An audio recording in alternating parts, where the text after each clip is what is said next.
Like, okay.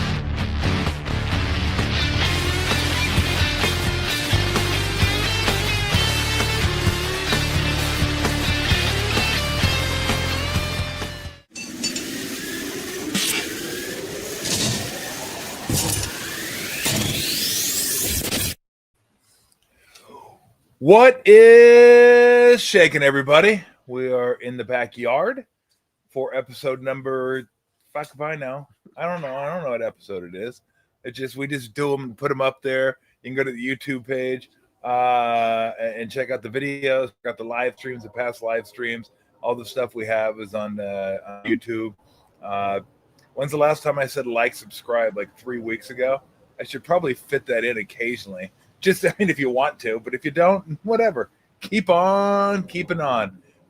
In the backyard with my good friend Tim Kawakami of The Standard. Tim, thank you very much for coming on over. Appreciate it. Or dislike and unsubscribe. You can do whatever you want. Well, that's you. That's definitely you. I've never said that. I should say that. And I've never said, hey, like or subscribe. I know you should. You're supposed to. Yep.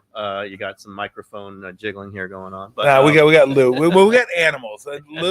Tim has been indoctrinated into the Church of Lou, and everybody that walks in goes, "Oh yeah, I love animals." Yep. And then about 10 minutes later, like, "Okay, that's enough. That's a little much. I don't want to drown." There are lines here. And there Lou, are lines. Lou is gonna drown. It's all good. Lou almost drowned Ratto. Yeah.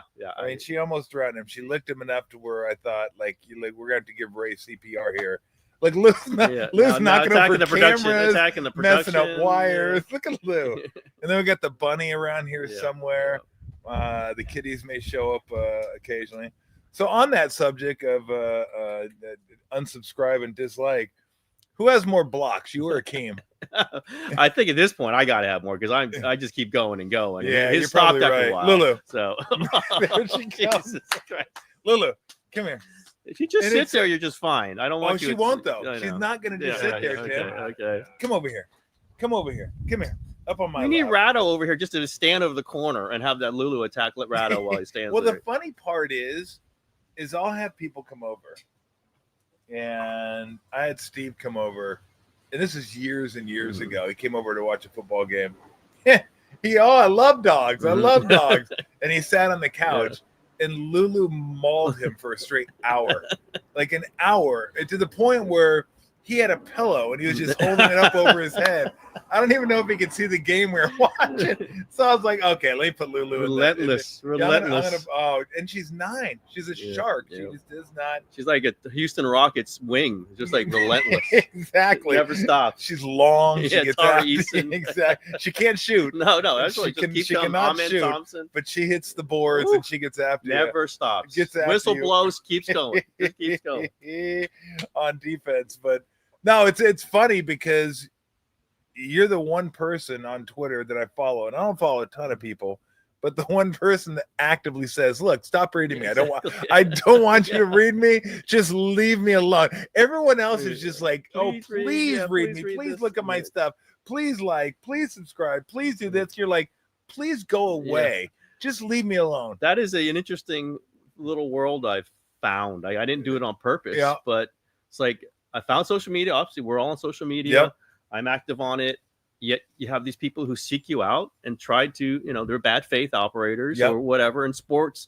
And that's part of it. It's like, I could kind of see this political world come in because I could feel it in sports. It was just like, if you don't believe in what I believe in, you're the idiot. Everything you say is stupid. And it's like, I hated that. Yeah. And I don't want these people reading me. And so I just could see this. They're used to journalists. It's my people who are desperate to get every single click possible.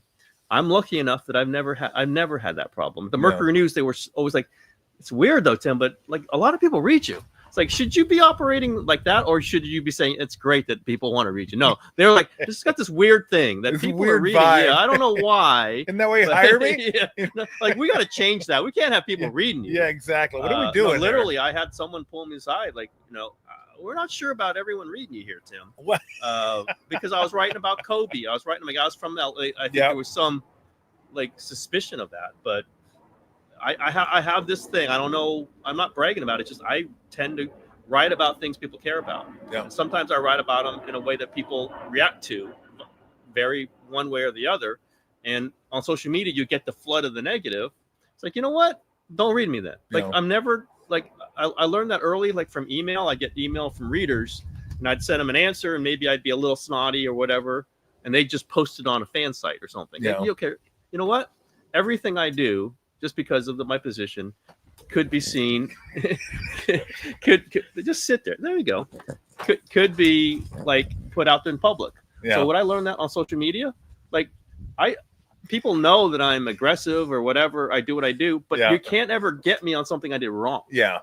Like, if you look at it, I'm responding to that person. Yeah. I'm not saying a swear word. Yeah. I'm not defaming anybody.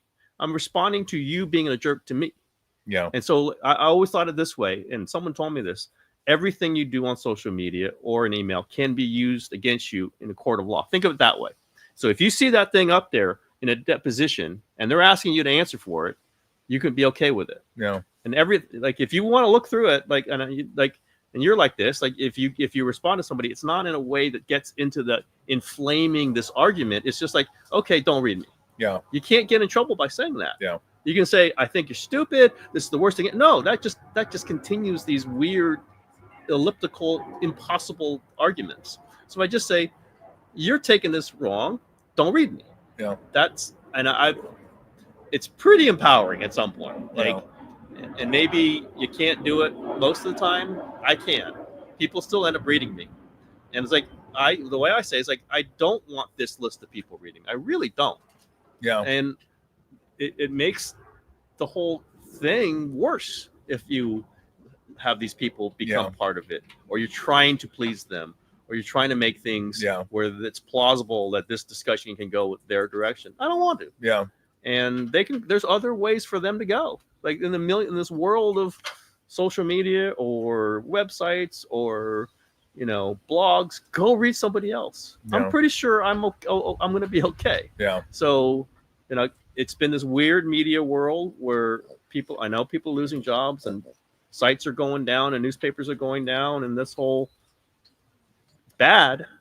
I'm in a place where I don't worry about that. So I'm going to take it, at least on social media. I'm just like, don't read me. Do not read me. They're probably going to end up reading me at some point. Fine, whatever. But I don't care. And I do just fine. I've done just fine. Yeah. And so, well, it's funny because they seek you out. Yeah, exactly. Right? I don't really, I don't engage as much as I used to when I first started on social media. I just do it and move on. Yeah. I'm done. But I always used to tell people, like, when they ever argued or whatever, my stock reply was, whatever helps you sleep at night. Yeah. And then I'd just move on after that. Because we actually had somebody, I forget if it was when I was doing the radio show, I think, trying to tell me how good Akeem was, or how he wouldn't fit in today's game, or how it was something along those lines. I can't remember exactly what it was. And I was like, I don't know. I don't know. I only played against him.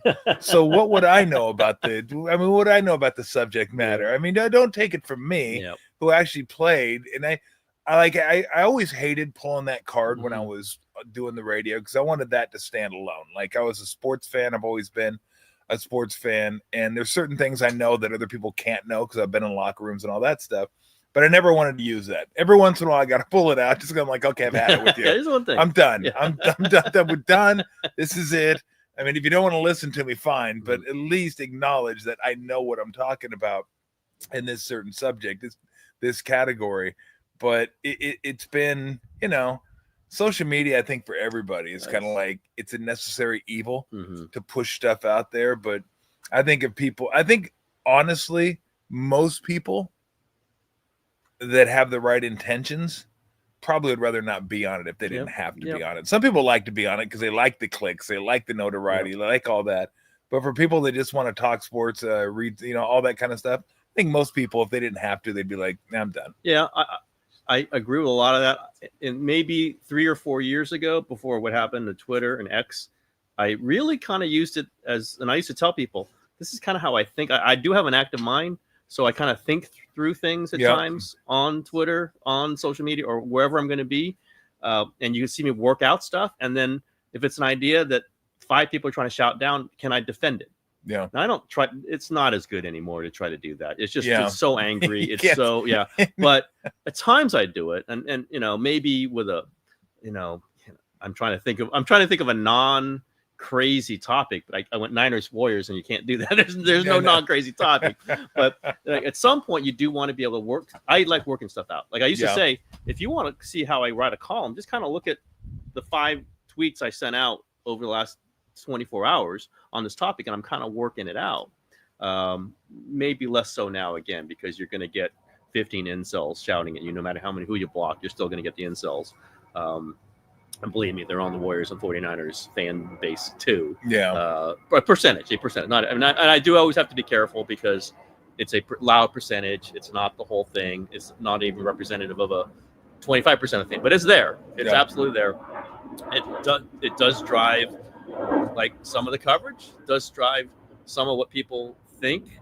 And I hear it from my friends. I hear it from, like, hey, well, how come this guy gets famous and you're not? And like, well, I think I'm okay. And if you want to put your money over there, that's fine. I happen to really believe, and I think justifiably, with my last 2 places, the Athletic and the Standard, that good stuff that I think's good is rewarded. What we did at the Athletic Bay Area with Marcus and Slater and Baggerly and everyone else, we all were rewarded by that. And that was very fulfilling to me, that we put this together. I knew it would work. Marcus and I, like, this is how we do it. We talked about how we wanted to do it, and we did get rewarded. Yeah. I'm not going to say how much, but we did get rewarded. Just like rewarding because it worked, and it's going to work for a long time, the Athletic Bay Area, and rewarded because financially we were rewarded for it. And if that had not happened, maybe I'd have a little more bitter view of things, maybe, because it wasn't real thrilling when I was at the Mercury News, and they weren't really receptive to some of the things I was saying. Like, they didn't want me to even start a podcast. I think I've told that story. Like I got an offer to do something else. Like, I'm not even going to ask you for more money. Let's just do a podcast. And they're like, okay, I guess we have to. And they're like, literally, the digital editor, whatever, the person in charge of the digital there, not any good at it, said, like, I'm not sure. Like, what would you do? What would this podcast be? I said, I'd get some, major newsmakers, other people I want to talk to, and we'll do an interview conversation show. Like, it's the TK show. Yep. And the guy's like, I don't think you can do that. I'm not sure that's going to happen. In my back pocket, I knew I had Jim Harbaugh. Yeah. After the first interview he did. Yep. After he was fired. And it's like, oh yeah, you want to bet, motherfucker? So that was the frustrating newspaper thing. Yeah. But while you were there, you just had to figure out your own way. And that's what I did. I did the podcast, did the blog. Like, this was for free, essentially. Yeah. Let me do more work for you. But it was, in a way, like, let's figure out what, where the boundaries are, what the limits are, if there are any, where I want to go with this. And that's kind of what I did. This is Bud Geraci, as you know Bud really well. And he was my sports editor, great guy. And when I was leaving to go to the Athletic, I said, I've been thinking about this before. I goes, Tim, you've been thinking about this for like 5 years, right? I go, yeah, because you really haven't been working for the Mercury News for 5 years. You've been working for yourself, happened to be at the Mercury News. Yeah, yeah, kind of true. We kind of had to work out that way. Like, the world is different. The stuff that we do is different, maybe platforms, but I think the intent's always the same. That's what I always like. I told the Standard, and they were 100% on board. I'm doing the same stuff. Like, this is what we're doing. We're just going to do the same stuff. We're going to do it on a better platform, place I like more. Yeah. And that's kind of what we're trying to do, whether it's not a replica of the Athletic Bay Area, some different writers, but it's like the same idea. Like, do stuff that people will spend money for. Yeah. They don't have to spend money for the shit. Yeah. There's a lot of it out there. Go find it. It's free. Yeah. This stuff's more in depth, more reported, hopefully better written. Then you're going to put your credit card out there. And I've always felt that. And the Athletic Bay Area was really kind of the, eureka. Maybe not. It's like, this is going to work like this. And maybe not exactly always at the Athletic, clearly I've left, but that idea, make money. Yeah. With good stuff. My old theme, and people who know me well have heard it many times. This is back on the Mercury News. Here's a shocking way, I think, to make money. Put good shit on the internet. What? Yeah, that's it. What? Good shit on the internet. And I've said that Were you high at the time? Yeah. Were you crazy? And good stuff out there. Yeah, it's amazing. Sometimes it works. And get out of here. That's what we did at the Athletic Bay Area. That's what the Athletics done. And I think, that's what we're doing at the Standard, which the Standard was doing for years before me. And like, just get that stuff out there, get good stuff out there, keep doing it. If you didn't do it great the last time, do it good the next time. That's another newspapers was so much like that. Like, oh no, let's talk about what happened yesterday. Let's go over it. Oh no, the group, like, that's not me. Like, let's get to the next thing. Yeah. And then let's get to the next thing after that. And then one of those is going to be good. Hopefully many of them will be good. Just keep going. Now, that's when I was younger. And, at this point, it's like, hey, I can keep doing it. I don't know. I don't quite have the energy to go fly right, fly right. That gets to me. But otherwise, the energy is fine. Yeah. Where do you want to start? Warriors, Niners? Let's go Warriors, just because they just ended. I want to hear some of your thoughts about it, too. Okay. I made the analogy a couple days ago. I said Jonathan Kuminga is the new Brandon Belt. He is. I saw you ask Kerr about that. He's like, what? Yeah. He wasn't. He didn't quite get the belt wars. I go, you trust me. Yep. You say belt wars to sports fans in the Bay Area. Everybody knows solid. What you're talking about. I can't remember anybody with the Warriors quite like this. Like going back to. Neither can I. I mean, just with this high profile from the very beginning. Yep. 4 years of essentially the same thing. Like, he's really talented, but can he play? He's really talented, but does he fit? With at the end of a dynasty with Steph and Draymond sitting there, with a coach as proven as Steve Kerr, and all these things happening all at once for 4 years. I can't remember another one like that. I've certainly written a lot about it. I'm a Kuminga guy, but I also am. I understand the reality of this. Yeah, is that the contract is what's going to do it. Like, they would have had to make a decision at some point. Steve just doesn't, he's not likely to play him very much still. At least doesn't intend to going into fifth season, because he doesn't fit with what they're doing when Butler arrived. But you put the contract in that, like, that's going to, if it's a $30 million a year contract, that's going to cost them like $70 million a year if you go luxury tax and first apron and all these things. Can they pay $70 million a year to somebody that they don't know that the coach is going to play? Yeah, hard to do that. And also, I think you have to look at it. He doesn't fit Steve's eye as to how basketball should be played. He played in Chicago where they ran the triangle until the end of the game. Then Jordan's Jordan.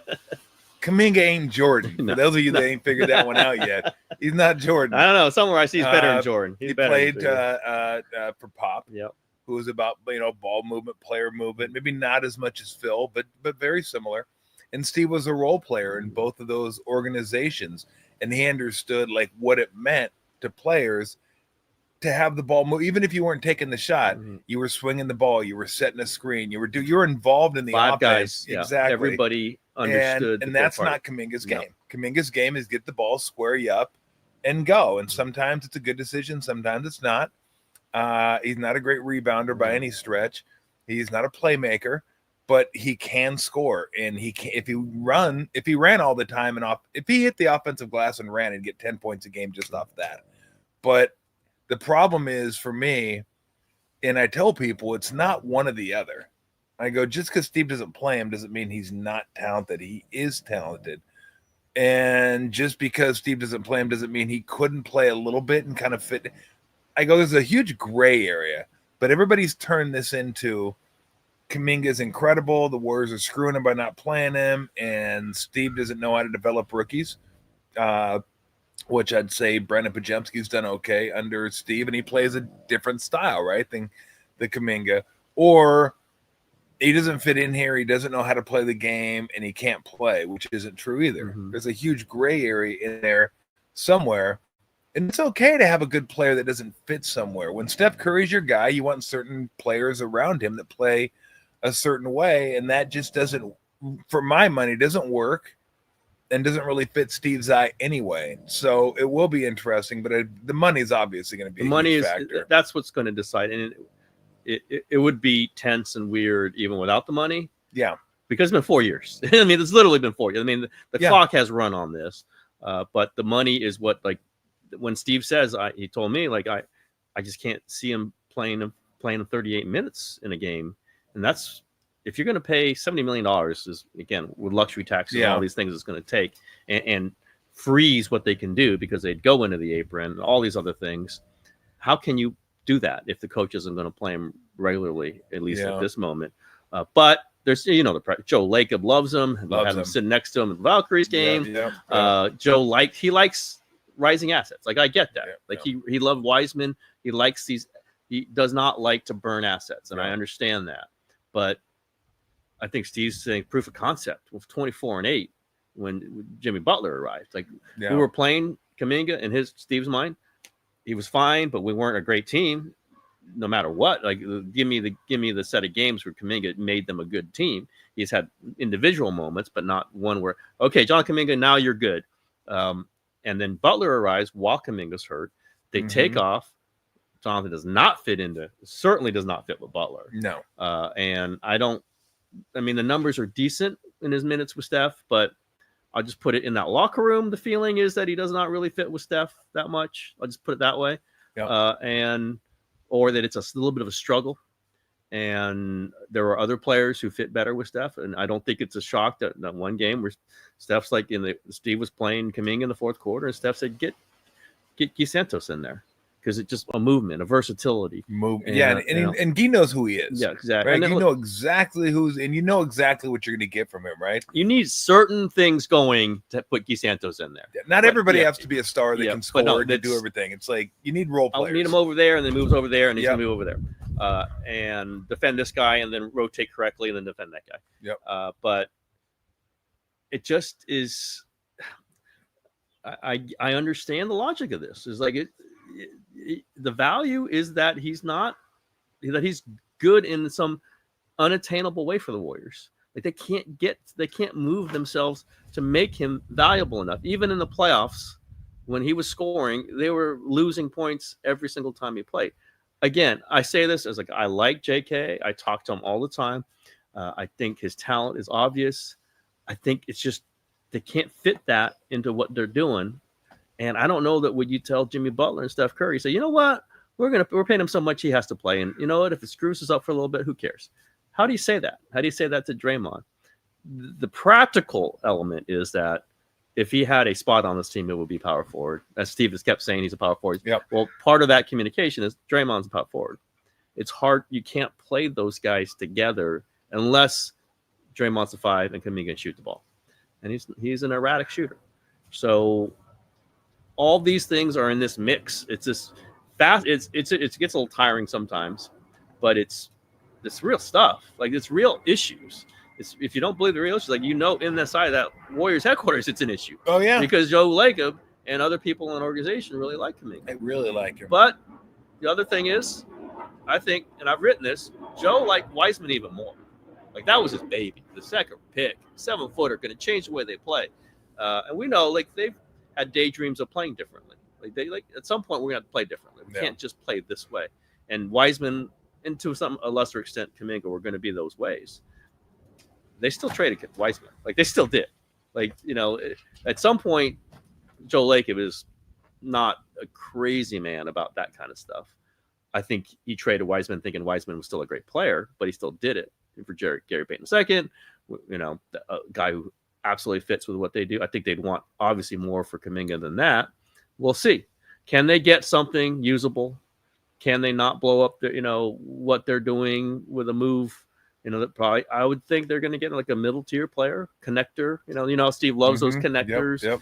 Kind of a 6'7" passing forward who plays some defense and can hit the three.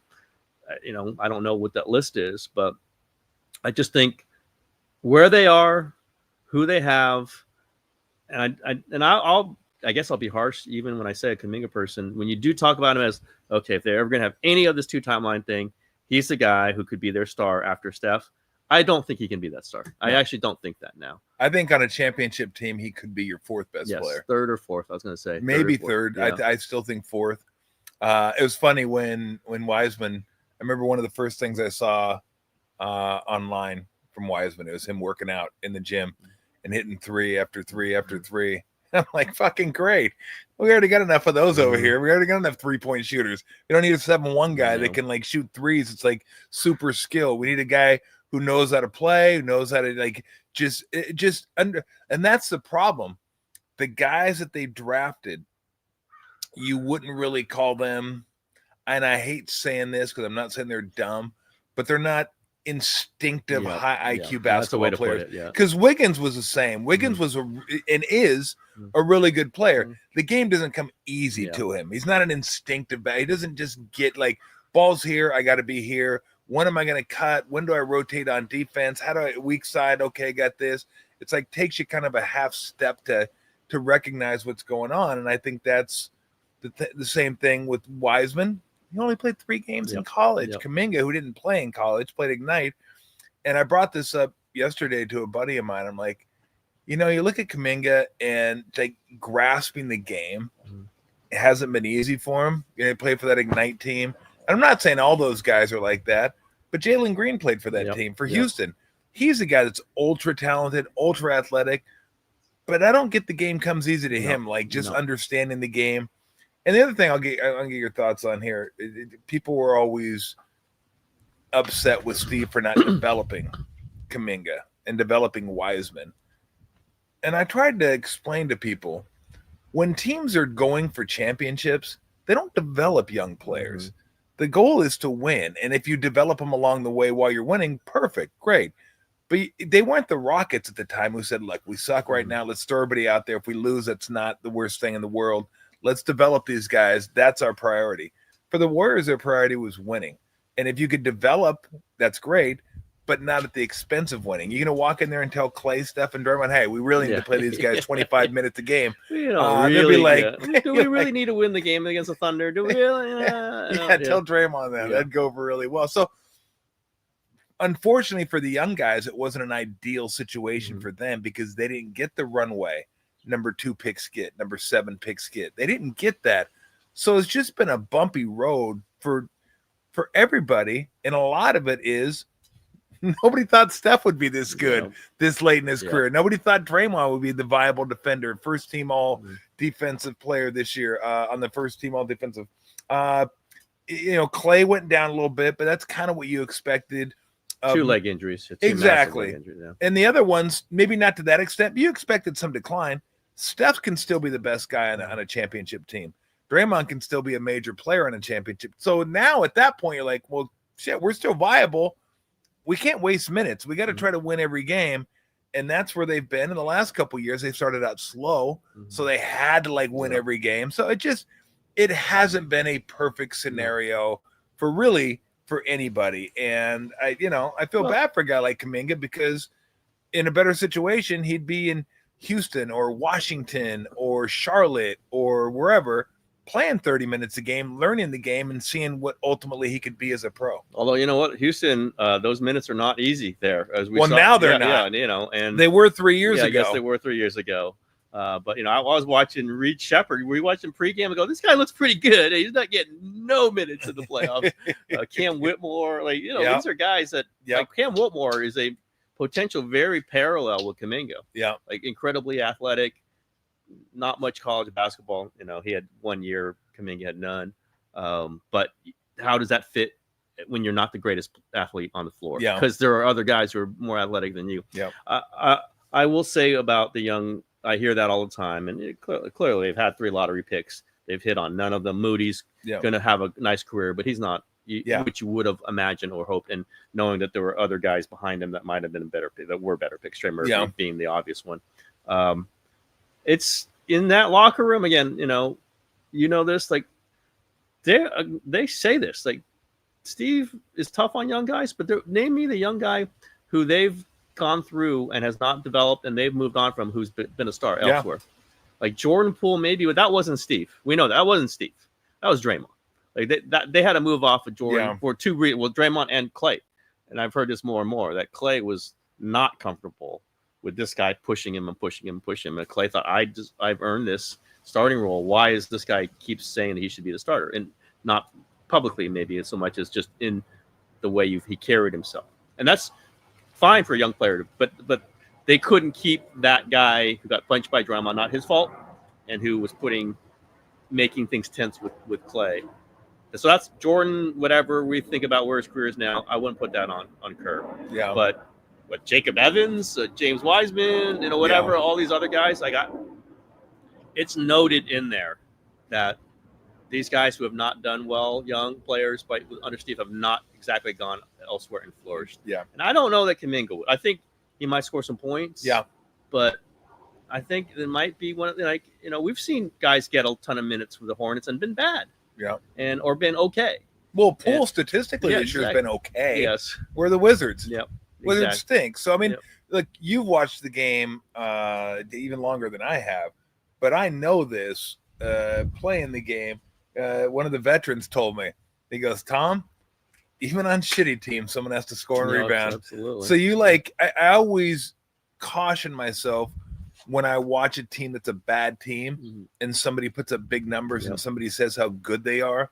Like LaMelo Ball is like the first one that pops into my mind, right? It's like, well, okay, how good is he? That team's terrible. And Trae Young, how good is Trae? Like these guys that play for these mediocre or bad teams and put up these insane numbers, I'm like, okay, but what are you doing for a good team? Like, do you know how to win? Can you help a good team? And I only picked those two because they are stars. That's the LaMelo is interesting because let's say the Warriors should have clearly drafted him. They were never to over Wiseman. Like that was not happening. Yeah, if they didn't draft Wiseman, well, they were going to try to trade down, and Halliburton actually was the guy. Yeah, but they couldn't take him second, and you understand that you had this 7'1" incredible athlete. You just couldn't take him second. It's like when the 49ers couldn't take Deshaun Watson third that year. Yeah, because they just wasn't where that was all set up, and Mahomes was there too, by the way. Yeah. But that wasn't where you were going to take him. You could say it's wrong to have that general perception. It just was. I blame Belichick for that, for calling him and offering him Garoppolo. Yeah, well, when Kyle said, "What about this Kirk Cousins thing coming?" Wait a minute, I don't know if I want to do that. But LaMelo Ball would not have worked with the Warriors. Just would not have done. I mean, Steve would have not liked it, and you had Steph already, you had Klay already. Yep. Like that was the reason. Part of the reasoning is like we got $70 million with these two players who both work really well together, and you fit this guy in there. And again, I have heard that a lot recently, just because the Halliburton stuff keeps coming up. Because obviously Halliburton would have been a hell of a pick, Tom. That would have been a hell of a pick. He's pretty good. He's not bad. But it would have been fascinating to see how that kind of on-ball player would have played with Steph. But they couldn't do it at 2. If they had 4, they'd take him at 4. They might take Halliburton at 3. But at 2, they just couldn't do it. No, I agree. You bring up Klay, and I always root for him because he's Klay. I really wish, and I hope, the ending to his tenure at Golden State didn't kind of sour him in terms of his feeling toward the organization. Like, I don't know one way or another whether he would or not. But I know he felt disrespected that Draymond got the contract that he ended up wanting. And he felt like they offered him, kind of lowballed him a little bit. And I think in his mind, it was, look what I've done for this organization. And in their mind, it was, yeah, but we're going to pay you based on what you're going to do for the organization. And he could never reconcile that. I think it was a Clipper game that year where I knew it was over. When he was sitting on the bench at the end of the game, he was not happy that he was on the bench. And either someone fouled out or a situation arose that Steve wanted Klay to get in the game. So Steve calls him in the game, and you could tell he was not happy that he was going in the game. And I want to say it was a 1 or 2 point game. Warriors hit a 3, cut it to 1 or 2. Clippers inbound the ball. Fucking Klay fouls him. He had no idea what the situation was. Clippers go down, hit 2 free throws. Now it's a 2-possession game. They go on a like he had checked out. Now, granted, Klay had done things like that throughout his career. Well, I got some. I mean, there's no doubt about that. But that was one where he just didn't he wasn't paying attention to the game at all. He was done, and it was just kind of a bummer to watch that happen. That he felt like, and I think, like they paid him. How much money did they pay him while he was hurt, while he was rehabbing, and but that didn't resonate with him. And I wish he just would have appreciated like where he was in his career more. But I think the Draymond thing was like, well, he got that. I'm with him. We help win the championships together. Why does he get that contract and I don't get that contract? And it was a bummer. It ended up that way. I agree. I'm hearing more about that just kind of, as we look back over the years, people maybe feel a little more free to talk about it. I don't know what I'm going to write about it, but you know this, and I think it's the leg injuries. Not only that they happen when they happen, they did give him a deal after he got his first injury. Yeah. So they had to, and Klay's made a great point about that. He's like, hey, well, they're not going to pay me. They had to, because of who he was. They thought he was only going to miss 1 year, then he missed another year plus. But there was some tension over that. Like we're paying you $80 million exactly. not to have you. We're stinking. These are Steph years too. Like we've lost 2 years essentially. That's okay. I mean, he did it playing, but it made him a lesser player. Yeah. He clearly was a lesser player. It was hard for Klay to deal with that. And he's a proud player. That's part of what makes him great. He still could do stuff, but he couldn't defend. And he really couldn't dribble anymore. And he wasn't a great dribbler, driver anyway. And I just think it was all those things. And sometimes it's self-fulfilling. When you're bitter about it, they're going to say, oh, you know what? Now we're going to pay you because you're pissed off at us while you're a lesser player. And maybe the offer was a little low, but why would we negotiate anymore if you're this pissed off at us? If you're this, that last year was a weird year. There's no question. He hunted shots way more than he had before. And you could tell like his whole self-worth in his mind on the basketball court was him hitting shots. And when he missed a wide open shot, the shoulders would slump like he couldn't believe it. He's like, he missed 2 in a row. And it was like, you're Klay Thompson. You're one of the greatest shooters of all time. Don't worry about it. Just when you're open, keep shooting. But it was like the hunting of shots. I don't know if he felt like I can't defend, so I have to hit these shots to have any worth on the basketball court. And I don't pretend to get what guys who have been to those heights go through on the way down. Yeah. Because I never was, I go, mine was pretty flatline. Yeah. It was like mediocre, retire. Okay, you're still mediocre, keep going. I never got to that where you're like, oh man, my mortality, like, oh, I can't get back to what I used to do anymore. And then they don't love me as much. And then Steve had to make the decision to remember he didn't start him, and then he came off one game in Utah. Yeah, and he lit it up. Klay lit it up and got back in there. But it was a constant fight, and I just hope for his sake and the Warriors' sake, like he meant so much to this organization, and people love Klay, and it was just kind of a bummer, although not. Look, this is how things end, right? This is how dynasties usually end. What's amazing it's gone on this long. It really is. That 22 championship was kind of out of the blue. It really was. I don't think they expected to win that one. I mean, it's like we might have to retool, and wait a minute, we're winning championship. Yeah, exactly. But I think it's a ton of competitive pride. It's a ton of who was going to be the beloved? It's Steph and who? And I think there was, I don't know if this is what the Warriors were thinking. I think it partly was Draymond or Klay. It came down to Draymond or Klay. I don't want to get, aggregated on this one, but if the aggregators are watching, I think if Steph had it, he's going to pick Draymond. Yeah. He was the healthier player. He was the guy who fits so many different ways. I think it wasn't up to Steph, but I think management would agree with that.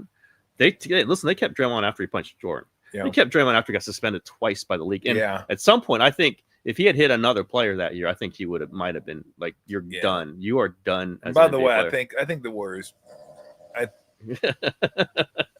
Jeez, easy there. Nice. I think that was one thing where I was critical of the Warriors. I think they made a mistake with that one. Not. I mean, they kind of felt like they had to sign with Draymond because they're going to keep Draymond. But I mean, the suspension, and that was just. To me, that was kind of weak. I mean, he just punched another player right in the face. And then I hated when other NBA players would tell me, oh, I've seen that. Yeah. No, you haven't. Yeah. I've seen guys scuffle, but it'd be like me and you squaring up. We're looking at each other and okay, let's go. And then you're throwing blows and I can defend myself. I had never seen in practice ever a guy looking this way and then just getting blindsided with a punch, like a legit punch in the jaw. So I thought that was a situation where they kind of went a little easy. And if I'm Jordan Poole, he had every right to be pissed off. Really? That's all that's it? For that? Draymond got suspended one game for yelling at Durant. Yeah. And he doesn't get suspended for punching Jordan. Yeah, So that like was- that yeah. part was, it's the politics of it. It was because they wanted to keep Durant so badly, and Yep. the Jordan thing, they were going to give Jordan the contract. So I think they kind of felt that. But then you're reacting to other things and not to the actual thing. Yeah. And then what are you telling Draymond by not suspending him there? Yeah. But Draymond, one thing about Draymond, and he's done this with me, like he will explain himself. Like he will say, I shouldn't have done that, and I get it. I'm going to do this, this, and this. He did it in the playoffs. We know that comment he did in the playoffs. Yeah. But then he comes back, and I felt bad. I didn't speak to the media afterwards. I'm going to say I did wrong. Like they always say that. Like Draymond always comes back to you and says, okay, how can I be better? Yeah. He does do that. And there's a great appreciation for that in the Warriors kind of galaxy. Yeah. Like, and then I'm going to play great the next game. Like, you just watch. Yeah. I won't do that. Now, 2 years ago when he was getting suspended, different. Like, he kept doing it. Like, what are you doing? Yeah. And there's something to be said. Is like when Gobert gets at him. Like Gobert says, "Oh, notice how many times he gets suspended when Steph's out." Like, you know, that I think that hits Draymond really hard because it's kind of true sometimes. Now that suspension stuff was there, like whatever, but he does come back to you and he will talk and he will say, "Listen, I got to do better than that. I know it. I'm going to play great." Like that in the kind of commodification of the NBA. That's what means more. Yeah. Will you be playing great? Will you be there in Game 7 in Houston?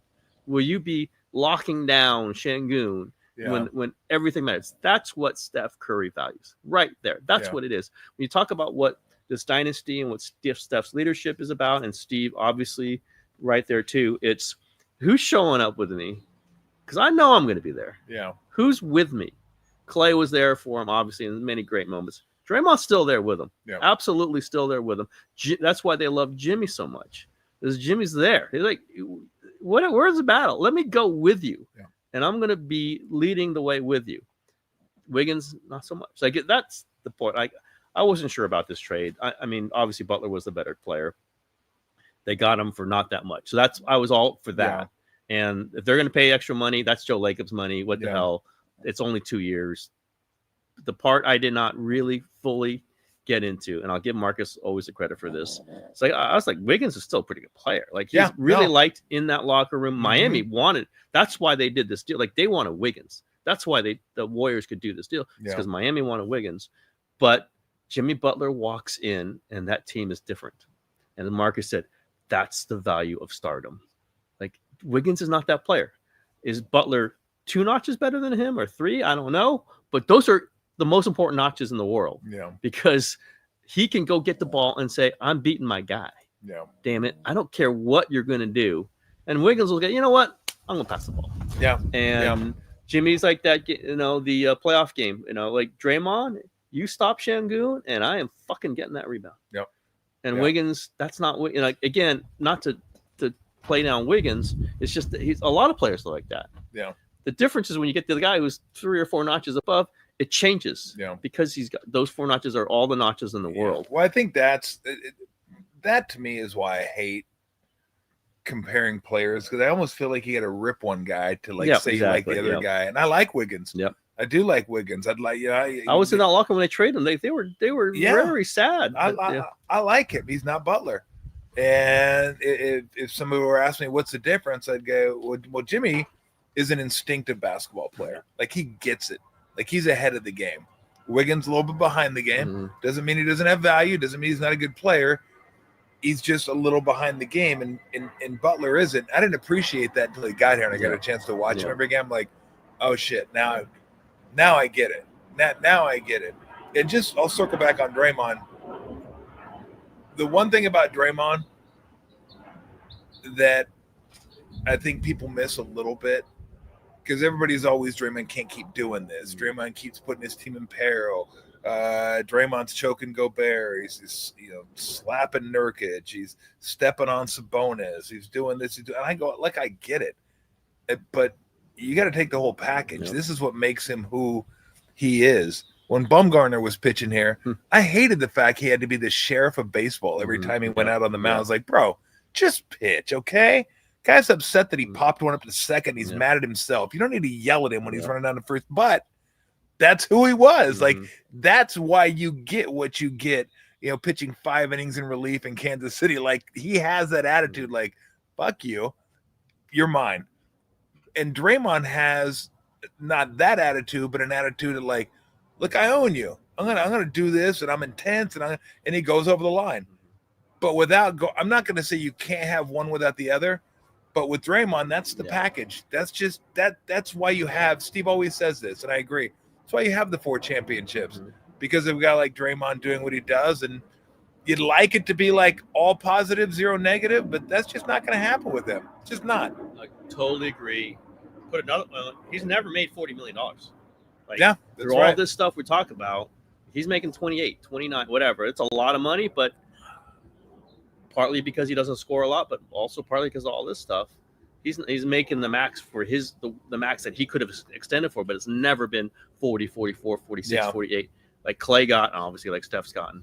The other part is, yes, it comes with the territory. It's, in Steph Curry is an incredibly passionate player. He's incredibly forceful, but he's not that.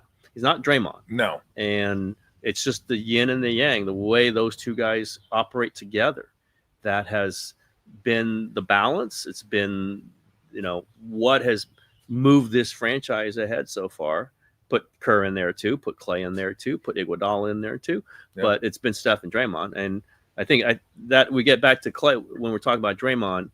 It really did come down to, in some dollars, Draymond or Klay.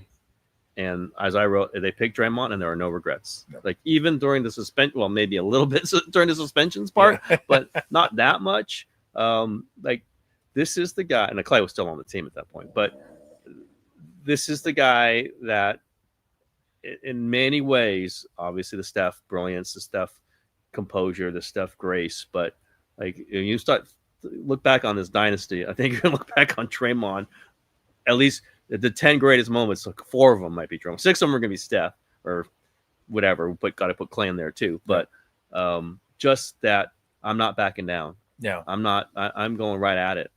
We're not backing down. We're going to fight them because I'm going to fight them. I might fight Steve Kerr too at halftime. Yeah. But this thing's going. And the thing that you always clued me in on from the get is that Kerr's right. He's almost as much a maniac. You don't see it, no doubt. But he is. I've seen it and I felt it, and it's real. I felt it at practice. Yeah, it is. It's like, bro, settle down. He goes freaking thermonuclear. Yes, he does, and it happens quick. And that's like the part that you don't get when you're just talking to him, or people hear him talk. Is like he and Draymond are just like Draymond goes way higher probably, but Steve's close, and maybe from a coaching view, he's as high as you can get. And he's as high as there is in the NBA now that Pop's retired. Yep, exactly. Because him and Pop are the only two guys that would like just get so mad within like 3 seconds of a non-traveling call or a call that they thought was missed. Like, they just explode off the bench. Doesn't happen as much anymore. The coaches are nicer. I've heard JB Bickerstaff is nutty. Is he? Yeah. Which is, hey, he's a really good coach. Yeah, he is. Yeah, I've heard just from people who know the bench area and kind of hear, he goes, that guy is fired up, man. He is fired up. But that's okay. And Kerr is too. It's just you hear the stories about he and Draymond. Oh, poor Steve. Like, he is freaking giving it back. Yeah. Like, so it's not poor Steve. Now, some of it, like I was when he was coming back and he was sick, and then Draymond's like, do you really want to do this, Draymond? But listen, he's treating him like he was like, you're the coach. So this is what I'm going to do, the coach. Yeah. You tell me not to shoot the 3. Let's go. Yeah. And I always give you credit for, you told me that like the day he was hired. Like, no, he's a nut. Like, I told him before he retires, he owes me a timeless sorta press conference. Oh, these cocksuckers, I tell you, it's unbelievable. I go, can you give me one? He gave me a one this year. It was a very, very light version of Tommy Lasorda and then Dave Kingman post-game press conference, where the reporter asked him about, what do you think of Kingman today? What do I think of Kingman? Yeah. What do you have, fucking 3 home runs? And said, what do you think I thought of Kingman? So they asked him about, I think it was Shea Gilgeous, Alexander had like 39, and somebody asked him what he thought of Shea. And he said, what I think of Shea. And I could tell where he was going. Now, it didn't get to Lasorda levels. and the Warriors won that game. So it wasn't like it would have been better if you'd have cursed and the Thunder would have won. Then you could have tied. So I told him he owes me one of those. And I'll get to that later in the interview because I want to talk about books and everything. I'm reading the Earl Weaver book. Okay. I just missed that. Yeah. I missed those managers. I missed those press conferences. Melvin, did you see the Melvin one where they actually got the mic on it and we got ejected in Detroit? No. They had a pretty good field mic and you're just like, you're better than this. You're better. This is why I'm you jerk. You're better than this. You screwed that up. You can't even tell me. Like, you could kind of hear it. Yeah. It was pretty good. Melvin went off. Yeah, it was over a strike call, I guess. Got thrown out for arguing strike. You can't argue strike calls. Yeah. So he got tossed. But I want to get back to the Kerr thing. He had one great moment this year, which was not of that Tommy Lasorda level, but it was really interesting. The Kerr thing, they had lost, but Trace, it was beginning to lose his role, which I kind of knew, but most people didn't. Yeah, like he's not doing the stuff Steve likes. I know that. Yeah, fumble the ball. Don't fumble the ball with Steve Kerr. Don't fumble the ball. Do that. And Trace was like not converting at the rim. Trace has talked about it. Yeah. So I kind of knew it. But Warriors lose. They're tense. It's not great. Very well-meaning Steve Wagman, a great guy, said, but you got to, it's got to be nice that you can get Trace Jackson, get some production out. It's got to be nice. It's like, you steal it. Nice? Are you asking me what if it's nice? We just lost a game, and you're asking me what's nice. I was like, it's like whoa. I go, I kind of know where this is coming from, but don't ask Steve. It's got to be nice in a game that they lost, and for a player that, let's face it, he was losing a little confidence in. Just because of that. Like, I've covered him long enough. I've talked to him long enough. Like, there's certain things I see. I go, he is not gonna like that. Fumbling the ball. Is like you get the ball at the free throw line and you turn and you fumble it, that you're out. You are out. Steve's very. I mean, that was a very Popovich answer. Mm-hmm. Nice. Yeah. And he goes, God, he's always told me, he goes, I wish I could say some of the stuff that Pop that says. He goes, I just can't. Mm-hmm. Instead, he's very emotional. Some things will get him going, like if you ask a question that like doesn't fit the narrative of the game, like that'll get him going. But Steve generally is like, when he's not a stark raving lunatic out there, he's a nice guy. Like he doesn't want to, he doesn't need to, like the difference between him and Pop is Pop doesn't mind burying you. And he doesn't mind embarrassing you. In fact, I think part of him laughs at it. Steve doesn't want to do that. No. Like Steve has no interest in doing that. He's too good a guy. But there are certain things where like it'll hit him wrong and he's like, the wording. What are we talking about here? We just lost the game. Like, what are we talking about? This getting a couple buckets out of this? I want to move on to the Niners, but I wanted to ask you about Steph because you've covered a lot of athletes over your career. Is he the most, and this is a relative term I know, the most normal superstar? Unquestionably. No, really? No. Like every star's got things.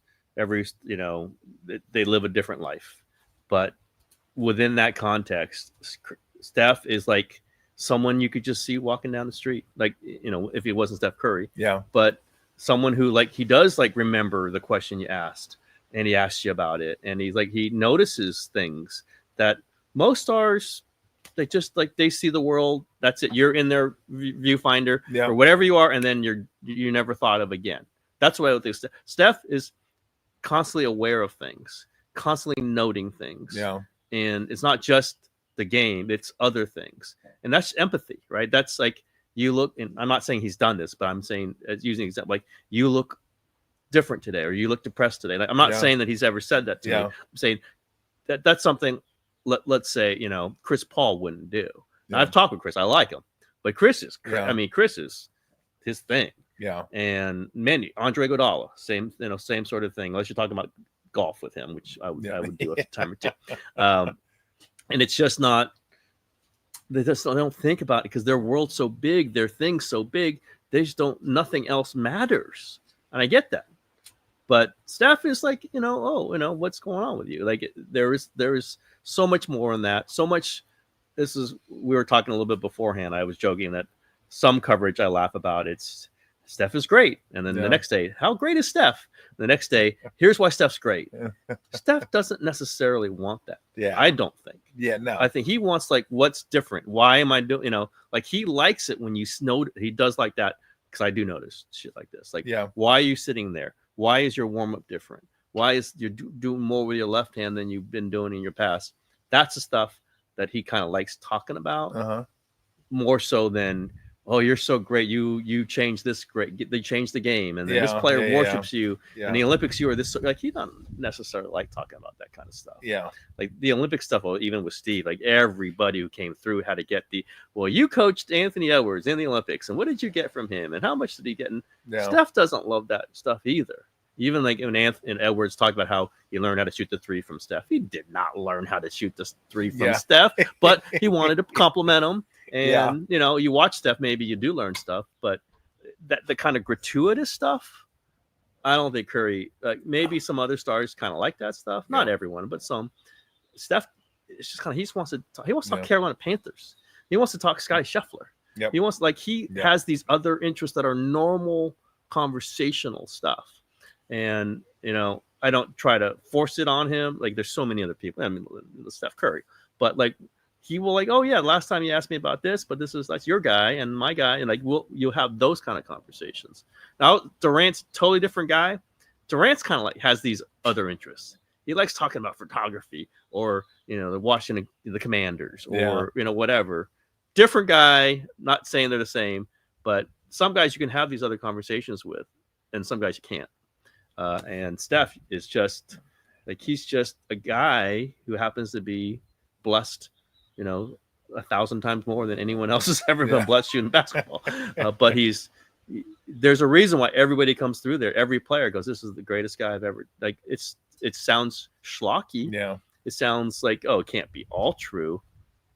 It's all true. I mean, and me as a cynical human being, I don't want to say it, but it's true. Like it's different there because it's him. It's different. Like it's harder to have these agendas in there. I'm not saying that there haven't been, but it's harder when he doesn't have one. It's hard to, obviously there's been tension. Draymond's brought it, but it's hard because Draymond has to answer to him. You do have to, that's where the locker room is now. It's where the organization is now. How do you do this thing that might not be the best thing or the best human thing when you got to answer to Steph Curry, who is going to want to do the best thing?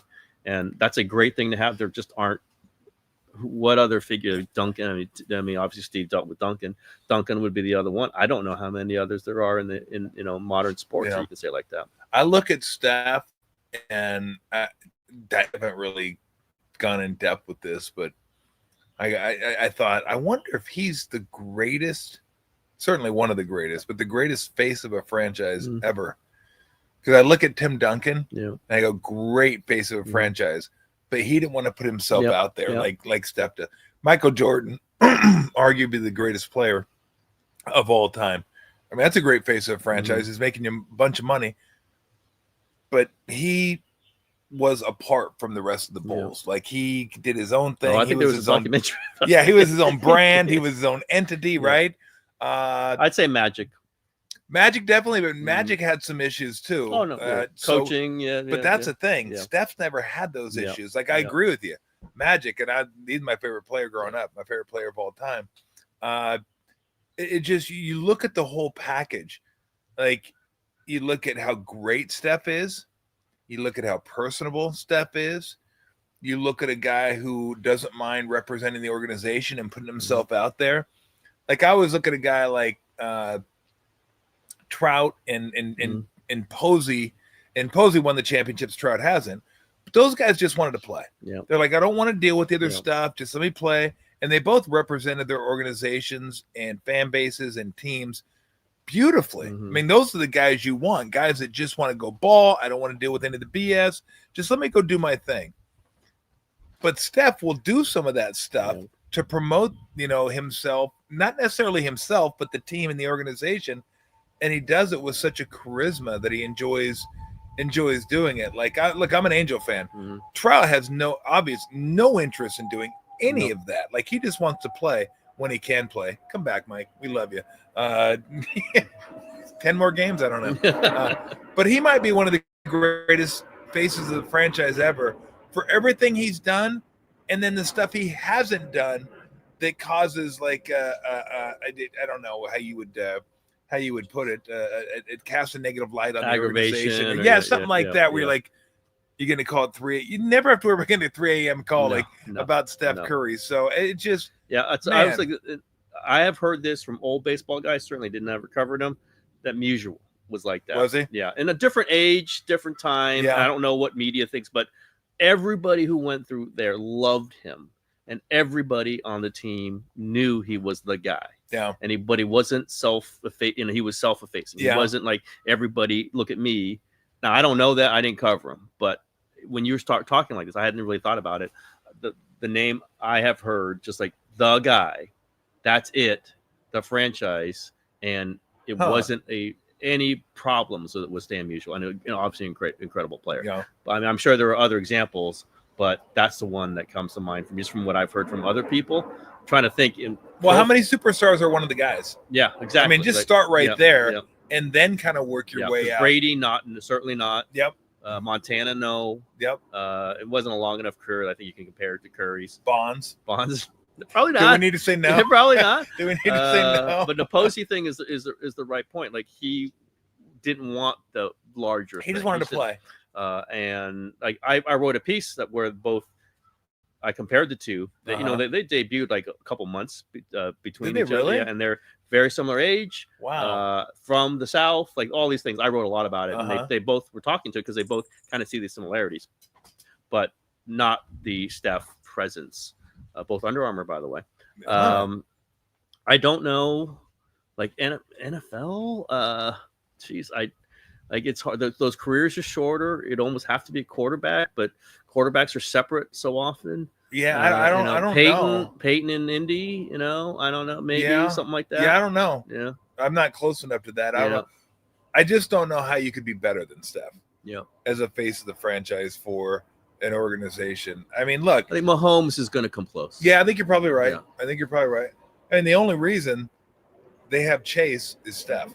Oh, God, yeah. I mean, and I always say this. I mean, with all due respect, I always say, look, Lake and Peter Guber have done an incredible job with the Warriors. The resources and the people they've hired, and they want to win, which is number one. Like, they want to win, and that's the number one thing I want in my owner.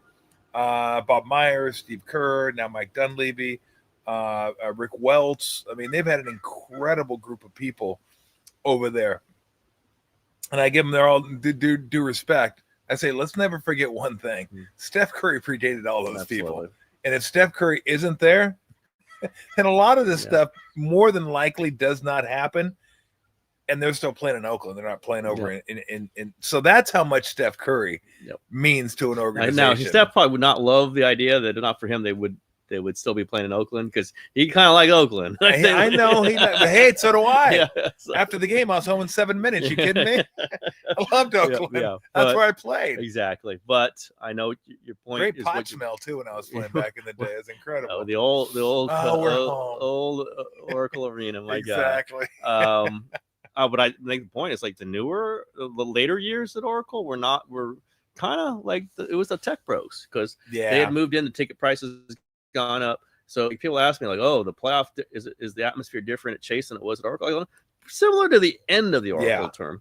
Now, Oracle's still louder feeling place and more social place. Doesn't have all the suites. Yeah, but like nothing was like 2007, like nothing. There will never be anything. And those were just regular people sitting in front row. What wasn't the tech bros? Tech bros came later, and God bless them, but they're not the same kind of fans. Loudest arena I've ever heard. Oh my God! I mean, incredible, ringing ears for days. All that pent up energy they had. Oh my! I tell this story like I was doing some NBA TV thing, which I don't do, but I was doing it before the first game of the Dallas series at home. First, it was game 3. I was just for having to be there, and the tunnel they're walking out, they're running out. That's where they had the camera. So I was like, right before they're running out, I'm doing it, and so then I kind of pop out and I see Petrus. He used to run out with a We Believe shirt. Remember that? Like I see that, and they're like looking into me, like, what are you doing here? And so like I just kind of follow them out, And that explosion of sound when they ran out, this is for their final warm up. So the crowd was all there. It was like knocked me over. It's like, what is like? I've heard this place and it's been loud. I cannot. The physical attributes of that were, I just like, you just weren't ready because I had never really done that because I was doing the NBA TV thing. So it's not like I ever ran out the tunnel when they were running out. It just was one of those things. I wasn't running, but I was following them. It's like it was just one of those. Oh, I guess I'll come out the tunnel now. It was shattering. I mean, everything is shaking, and it's never been like that. Like no, you can't duplicate that, and you can't duplicate. No, maybe if you charge $20 a seat, you can, but they're going to charge $20 a seat. Yeah. Well, look, I always and I tell people this too. I say, look, you're never going to replicate that, even if it was still at Oracle, and if it was still those same people. Mm-hmm. They've won now. Yeah, the bar is that was back. They hadn't made the playoffs in 20 years. They haven't had an all-star. Like I forget who. I don't know if David Lee was. No, he wasn't even there yet. That was Barron and all those guys. Yep. So I go. The pent-up energy was that we haven't been here in a while. We're going to let it loose. And it's such a great NBA town that had not been. Great NBA town. It was great fans. I mean, when I was playing, I think one year, I don't know if it was my first year or second year, we had like a 14-game winning streak at home. And we were hard to beat at home, and the crowd was incredible, and they got going, and we were running, and it was a great place to play. And I always appreciated that about Oakland was like just the basketball savvy fans that would show up and knew when to cheer, they didn't get the credit they deserved just because we weren't winning a ton of games. Yeah. But man, it was awesome to see. I figure it's 14,000, 14,000, whatever it was. Sold it out all the time. Still a hard ticket to get back then because we were winning and we played a fun style. Mm-hmm. I mean, hell, ultimately there's 3 Hall of Famers on that team. So it was good times. Like I miss those days playing over there in front of those fans, and so much has changed. Like that was a mom and pop shop. Yep. Now the Warriors and every other NBA team's like a major corporation. Billions, you watch coaches come out. Everybody has their own shooting time, right? They're coming out. We just roll out onto the court, shoot around a little bit, maybe warm up. Okay, what shots am I going to shoot in the game? Okay, let's get some of those up. Timmy, I want the ball right here. Yeah, there's 2 ball boys passing back to it. There's no coaches coming out there with us. If you had a problem with something, you go back and see Tommy Abner now, or like there's no medical staff, and you're just like, we're ready for the game. Show up, and like we used to show up for a 7:30 game at 6. Like that's when you had to be there. That was like drop dead time, 6 o'clock. So an hour and a half before the game, guys are showing up. Traffic might be later than that. Might be a little bit later. I mean, most of us lived in Alameda. Me and Molly and Nellie lived in Harbor Bay or Brittany Land. Was it Brittany Land in Harbor Bay? But we lived in the same neighborhood. So I just figured, I'll see when Coach goes, and I'll leave right after him. Like I'm not going to be too bad. I won't be too late if I do that. But we all lived over there. Then Mitch and St. Jean, Gary St. Jean lived over here. I think Timmy and Rod might have lived in Moraga, but most of us were right here. So like 5 minutes to the arena. So that was great. One of my favorite stories when I got cut from the Warriors, Nelly came over and actually told me, he knocked on the door and told me that they were going to release me. And he was walking his pig at the time. he had a potbelly pig he'd take for a walk in the neighborhood. I go, hey, there's Coach. He got his pig. He's walking his little pig over there. But I always appreciated that he came over to the house. But no, it was a fun time. It really was. And to think that will ever be recreated, 2007, it's not. It's just not, because the whole game has changed. The organizations have changed. The structure has changed. What used to take 9 guys to do now takes 40 guys to do. A lot of it, I'm like, what do these fucking guys do out here anyway? By the way, I mean, do you really? They all work hard. Do we really need all these people out here? Yeah. Okay, let me ask you this, because I want to get. We're gonna take a beer break here in a minute, and I want to get to the Niners, and then some other fun stuff. With God, what was I going to ask? With the staff, I was going to ask you about the staffs and everybody. God, I totally lost my mind. I said beer break, and I lost I lost my train of thought. Maybe it'll come back to me. And she's hungry too. Yeah. She got ready for a break. Lulu break. She's like, She's like, "Are we eating Where's now, or what are Rado? we I want to doing?" lick that face. I want to Oh, lick that God. face. Like I said, she almost drowned him. She almost drowned him.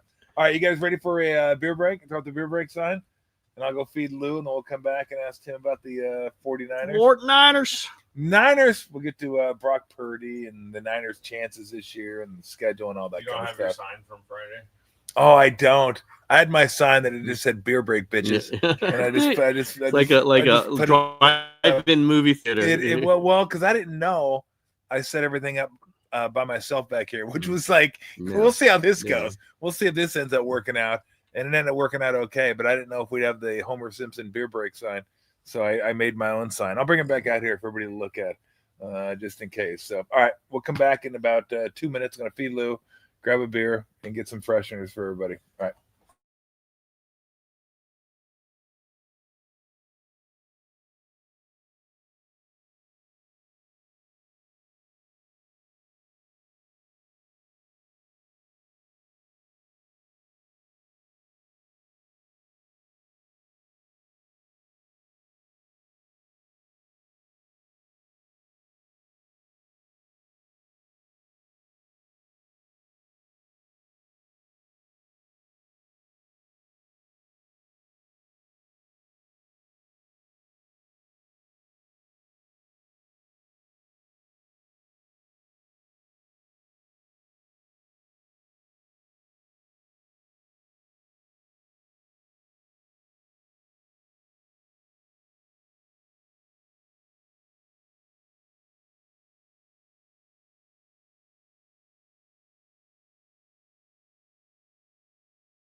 All right, we're back with Tim Kawakami of the Standard. I would suggest you subscribe to the Standard for all his coverage. David Lombardi's on there as well, and I guess a friend of mine, Kerry Crowley's in. Kerry Crowley's my sports editor. Nice, Absolutely doing great. Nice. I love Kerry. I think Kerry's going to be doing a podcast pretty soon. Is he really? It's a Standards podcast. I kind of do my own, but I think we're going to be hiring different voices coming. John Shea.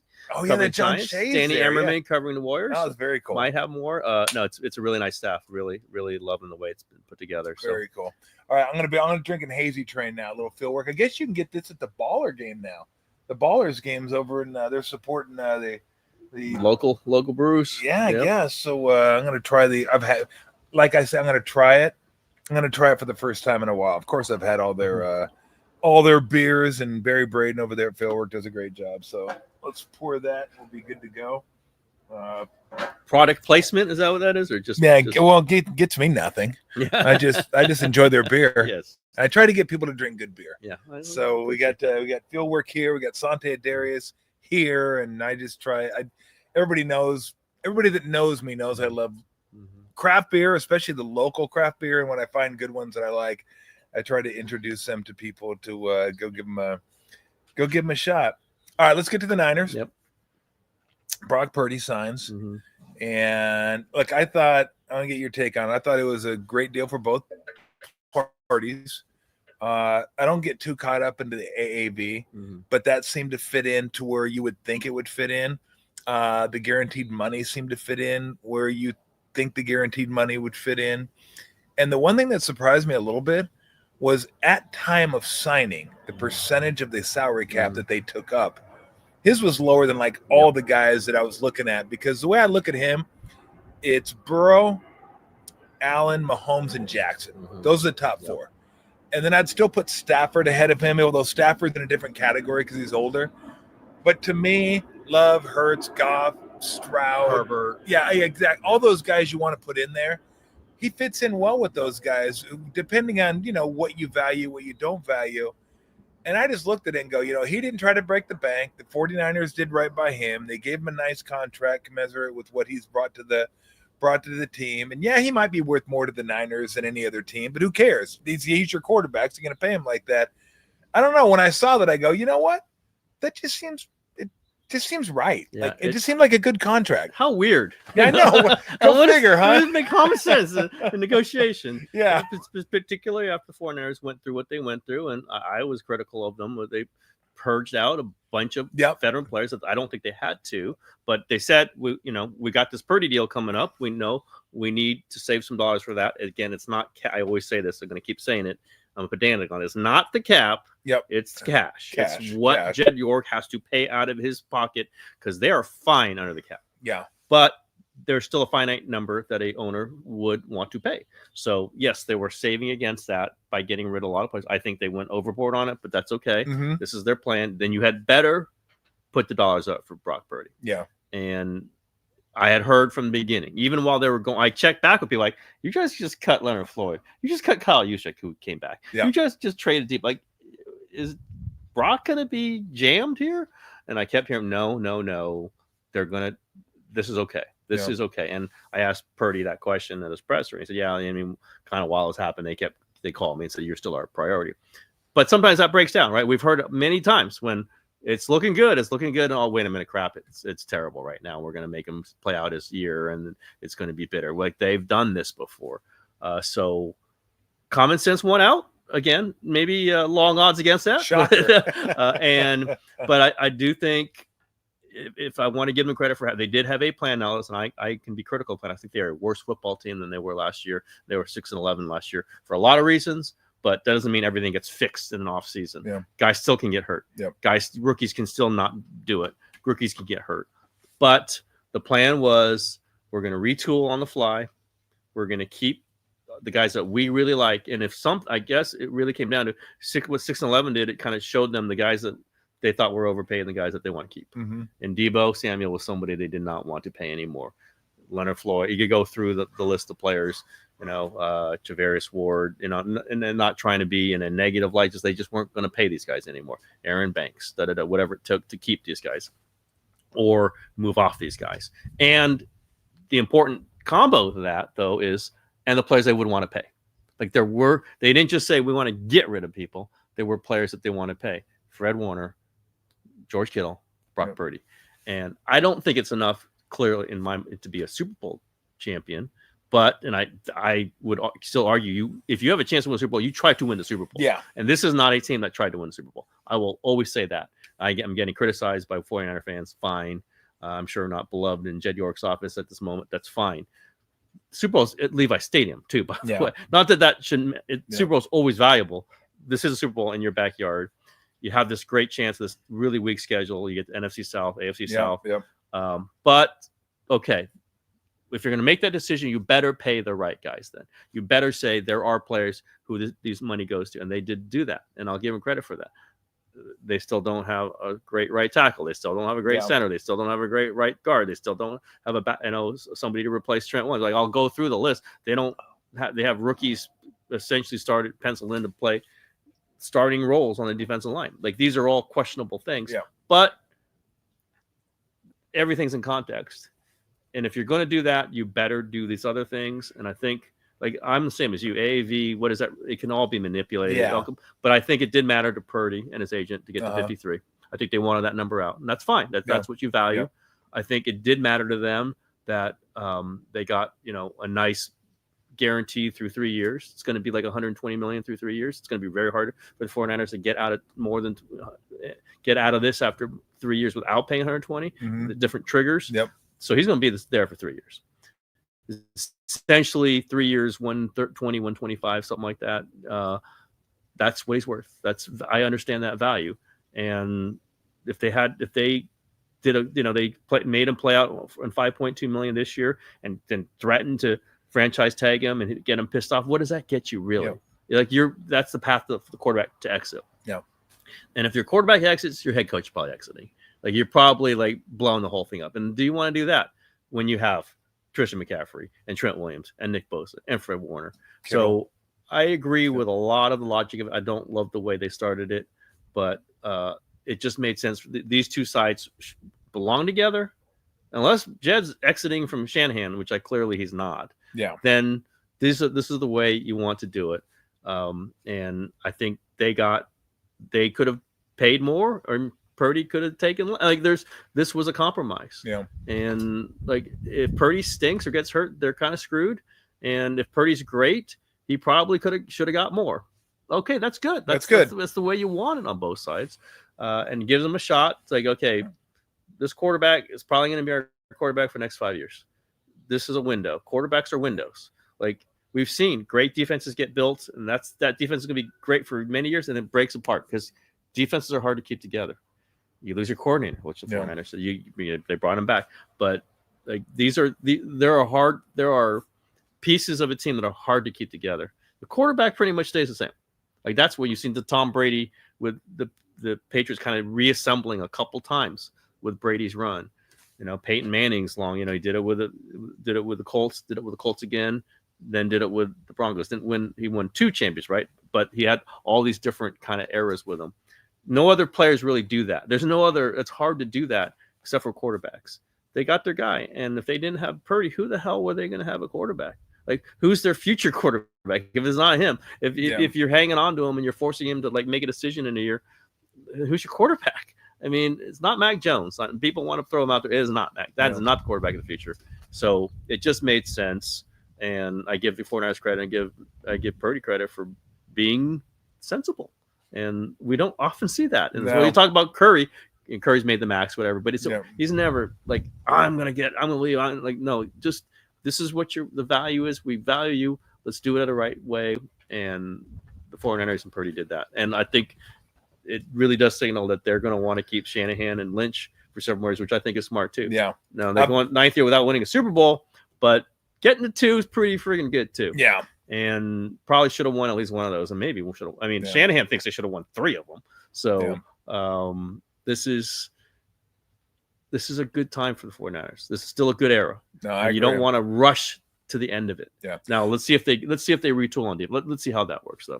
I've come to the conclusion that we're never going to escape the is Brock Purdy really good No, era? Like, I thought we would have escaped that over a year ago. I agree. And people cannot let go of the fact that he was the last pick of the draft. They can't. They just they can't. 6'1". It's in their heads, and they already made up their mind, and they don't want to let it go. Like, they're like, I'm going to be right. I don't care if I'm going to be right 5 years down the line or 6 years down the line.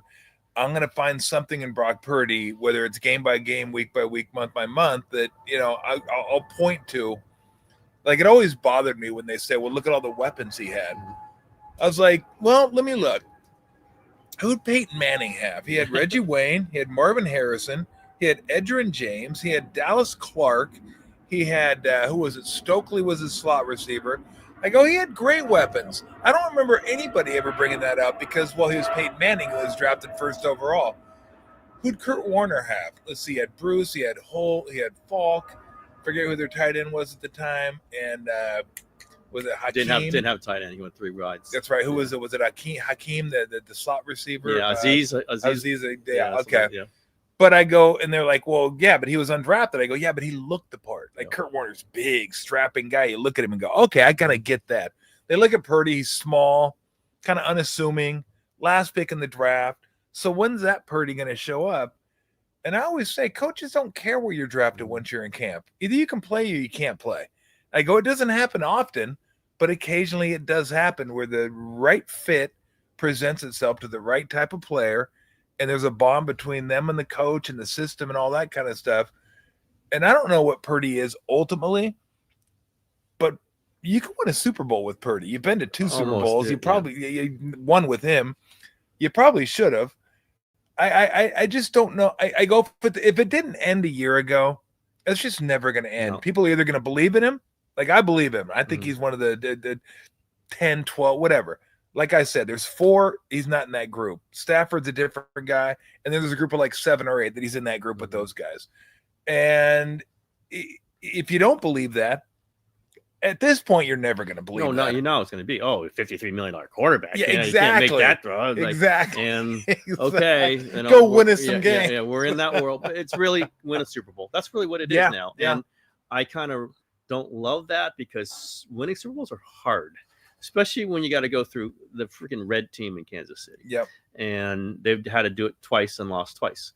And it's just, this all or nothing thing, right? Like, I'm watching the Super Bowl, so it's the only game that matters. And like, there's other, like, beating the Lions in the NFC Championship game was pretty big too. So you don't count that. You couldn't win a big game. I don't love this. It's all or it's terrible. It's everything or it's terrible. Yeah. I think it's just the society we're kind of in right now. Yeah. But if you got to appreciate that the chance to win a Super Bowl, I know you're going to have to win one to be great, but the chance to win one is better than not ever having that chance. And I was like, I know. You know what? Let me think about. Yeah, you're right. I think you're right. I know the coaches and the quarterbacks who never get there are worse than the ones who do get there. Yeah, I know this. I don't understand this constant. Was Harbaugh less of a coach when he didn't win a Super Bowl than he is after he wins the national championship with Michigan? No, He was just a fantastic coach. And still is. It still is. And Mike Navy was at his best with Stanford, by the way. Yeah. He won a freaking Orange Bowl at Stanford. Incredible. They were one of the best teams in the nation. And the fact that people say, well, you can't win the big one. Yeah. I'm like, well, I don't know. How many road playoff games has Shanahan teams won? How many NFC championship games have they won? Are those not big ones? He hasn't won the biggest one, but those other ones are big ones. And it's not like he got blown out in the biggest one either. Not at all. It's the all or nothing thing that I really dislike. Yeah. But as I've talked to Curry and Kurt and others about this, the Warriors, like, you guys are lucky you won the first time you went, because you just never had that worry again. Nope. Like, say they had lost that one and then win 73 and then lost the next one, like they did, then there would be, oh my God, they can't do it. And you would have been almost as good a team, maybe just as good a team, yet they would have this thing on you that the 49ers now have. Like, you need to know this. The Warriors are obsessed by the 49ers. And the 49ers are obsessed by the Warriors. Like, that's why I have this benefit of covering both. So I have both sides asking me about the other. And the real difference is this tension you have around the 49ers, which is self-imposed too. You do want to win, that the Warriors have never had because they won the first time. And they've had Curry, which is just a generational thing. Yep. But the 49ers had every chance to win that first one. They win that first They one. did.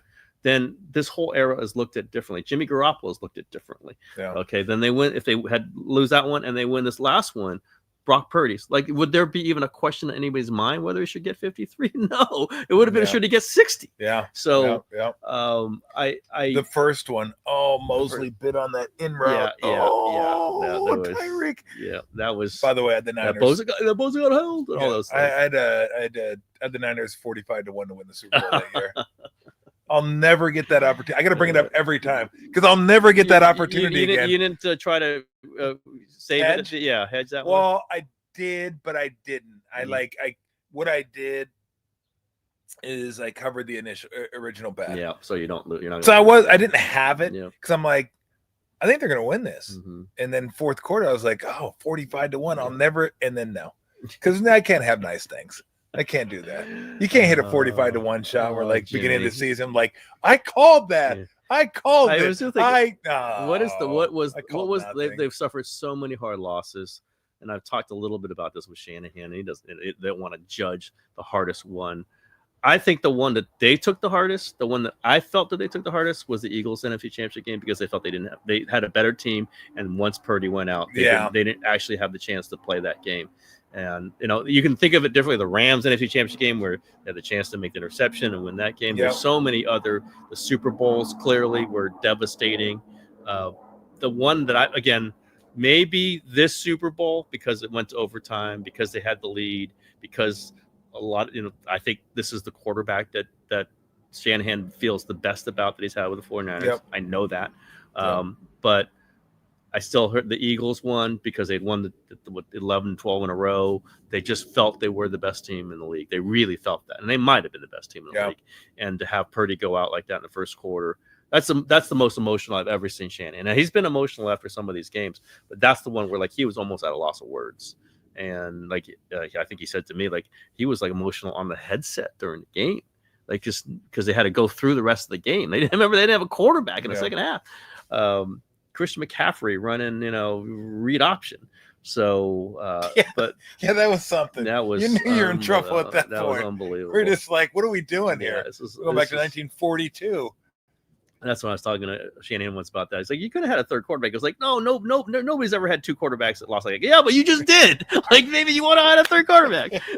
But that's a whole other thing. It's part of my interesting conversation with Shanahan. But I don't think they're set up to win a Super Bowl. I've said that. I will go with that unless they strike magic with this rookie class. Yeah. But they really have to. This isn't, maybe these guys could be good. Last year's class was really good. And, it bounced back from some bad ones. But none of them were you got to play. You must play. Yeah. None of them. Pooney was just good. And that's how he gets in as the right guard.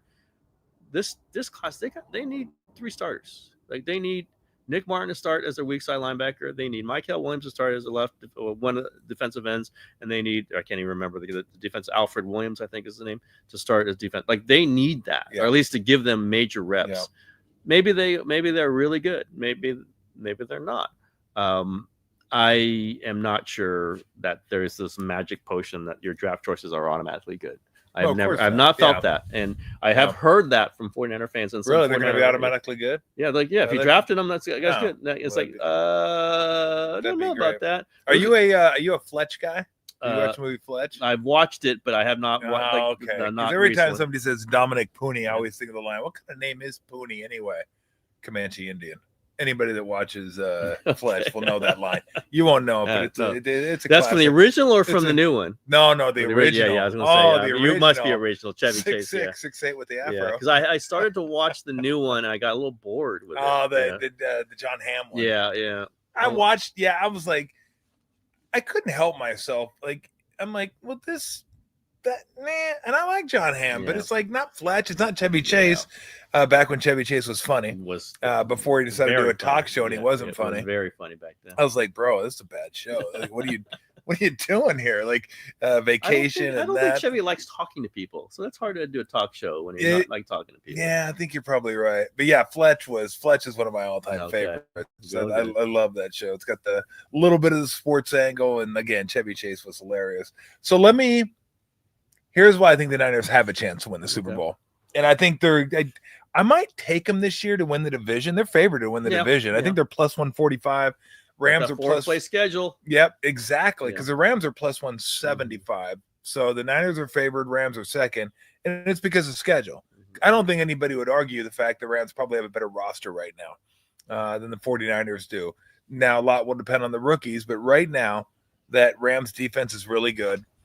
You got Stafford, you got Nakua and Adams, and you got Williams. I mean, they're pretty set, and McVay is a great coach as well. So I can see that, but I do think there's something to the 49ers last year being emotionally, physically, spiritually, if you want, exhausted. Like, I think they were exhausted after the 3-year run that they just had. So I think the motivation's going to help.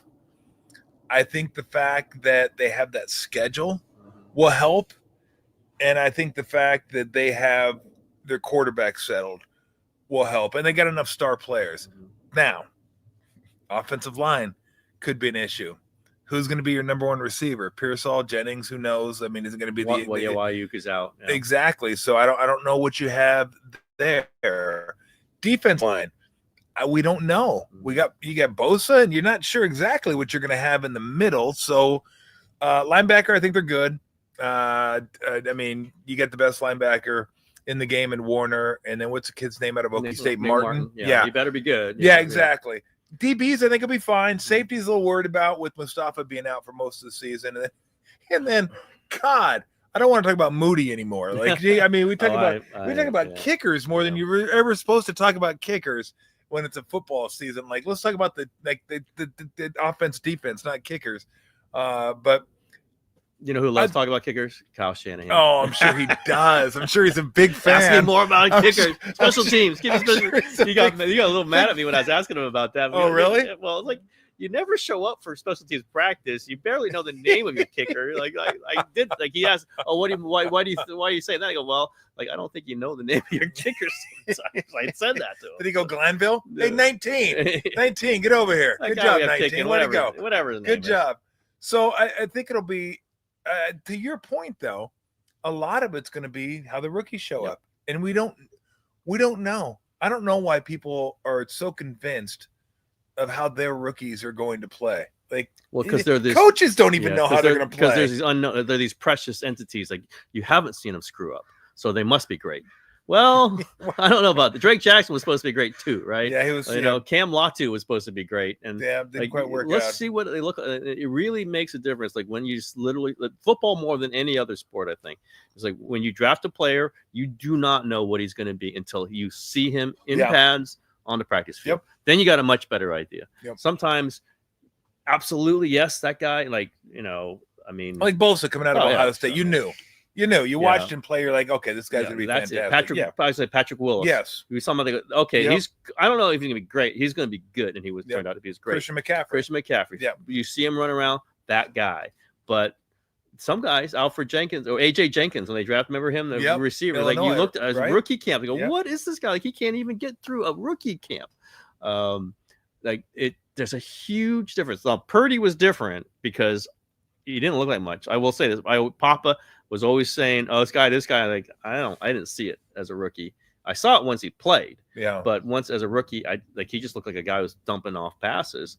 Turns out it was always the right pass. Yeah. But just like generally, let's say the guys on the line, the linebackers, the cornerbacks, the receiver, like those guys, you can pretty much tell. That's why I love training camp. I love mini camp. I love OTAs because you can kind of tell how guys react to each other, how the play reacts to that guy. Yeah. And we don't know. We really don't know because I've heard every team misses on the draft. Like every single team, because it's hard. And you're taking these guys, this linebacker versus that 6'1" linebacker versus that 6'2" safety versus it's a mix. It's a gamble. Sometimes you hit, sometimes you don't. And, again, I hear so much about this great draft last year, and it was very good. Any stars in that? Like, any Pro Bowlers? Maybe Pooney. That's it. Yeah. I don't think Pearsall's going to be a Pro Bowler. I don't think. Was Mustafa last year? Mustafa, he's pretty good. He's good. Now, he's got a chance. And Bernardo Green's solid. Like, these are good players. are they the players who are going to take you to we talk about that, timeline, like the Pro Bowlers are going to replace Trent Williams, Christian McCaffrey, George Kittle, Fred Warner. Those are great players, and the 49ers deserve credit for getting them. But I'm just not going to write these guys down as the next guys. I want to see it, and it's rare to get a bunch of like when they've had all this talent, which we've talked about.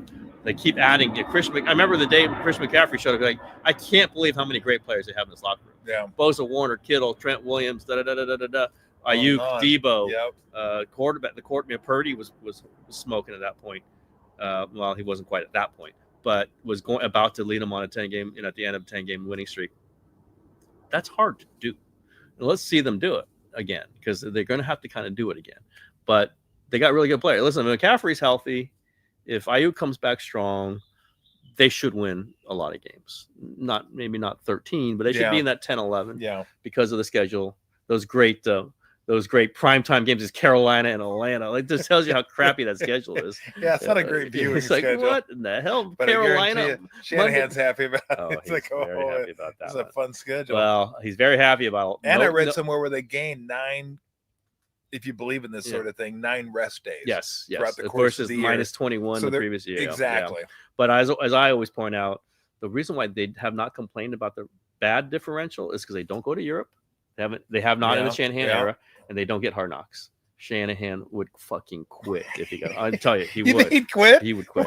Like, this is like, I hear that if you hire a new coach, if you hire a new coach, that you're not allowed to get it. So guess what? I quit, and they just rehired me, so I'm a new coach. So you can't get it. He and Lynch hate that stuff so much, and I'm not saying it's an agreement, but it's like they get some things. Yeah, and 2 of them are no hard knocks, no Europe. Now they're going to have to play in Europe at some point. Yeah, but they're going to play Mexico City next year, I think, is what's going to happen. Are they? So that's going to be they kind of consider Mexico City their territory, and they did play there not too long ago.